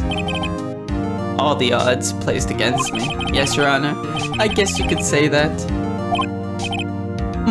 Well, this court finds the defense, rather, the defendant, Mr. Phoenix Wright, not guilty. After being found guilty once, but it's okay. That is all. This court is adjourned. Well, thank you. Woohoo! Well, I never thought I'd be saying this again, but congratulations, you're lucky I was born a fae. I'm lucky I had both you and Maya on my side. I'm glad you made it. Thank you, Phoenix. You risked a lot to help me and Maya. I won't forget it as long as I live. As long as you live? Why are you questioning that? My time here's running out. Huh? Maya's powers are still weak. I can't stay. Oh, it's Mia. What? I'm confused. What? No, there's still so much to say. I thought it was Maya the whole time. Don't worry. I'm sure we'll meet again. Chief! I'm not the chief anymore. Phoenix? Can you come to the office tonight, say 9? The office? I'll see you later. What, is she gonna make me the chief?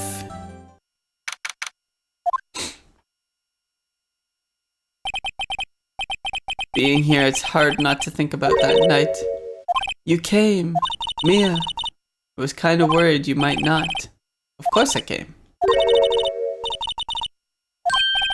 A burger? You should see your face. Mia? What are you talking about? It's me, Maya. Maya? What? Did I look like my sister? I might be able to use that. Use it how? Oh, Phoenix, go to the store and buy me lunch, would you? Maya, why are you here? Because of this, see? Mia wrote me a letter. Take care of Phoenix for me. She means the office, this office. Someone has to help with new Wright & Co. law offices, right?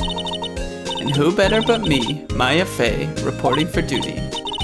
Wait, no, on second thought, let's make this casual. Yo, Nick, Maya here, ready to get down to business. Okay. You don't mind me calling you Nick, do you?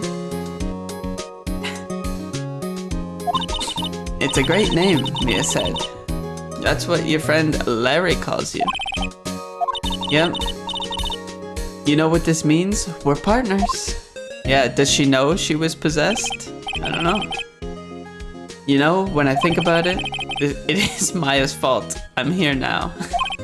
But if it wasn't for her, I'd probably be in jail. Wright & Co. law offices. It's got a good ring to it. Yeah, man.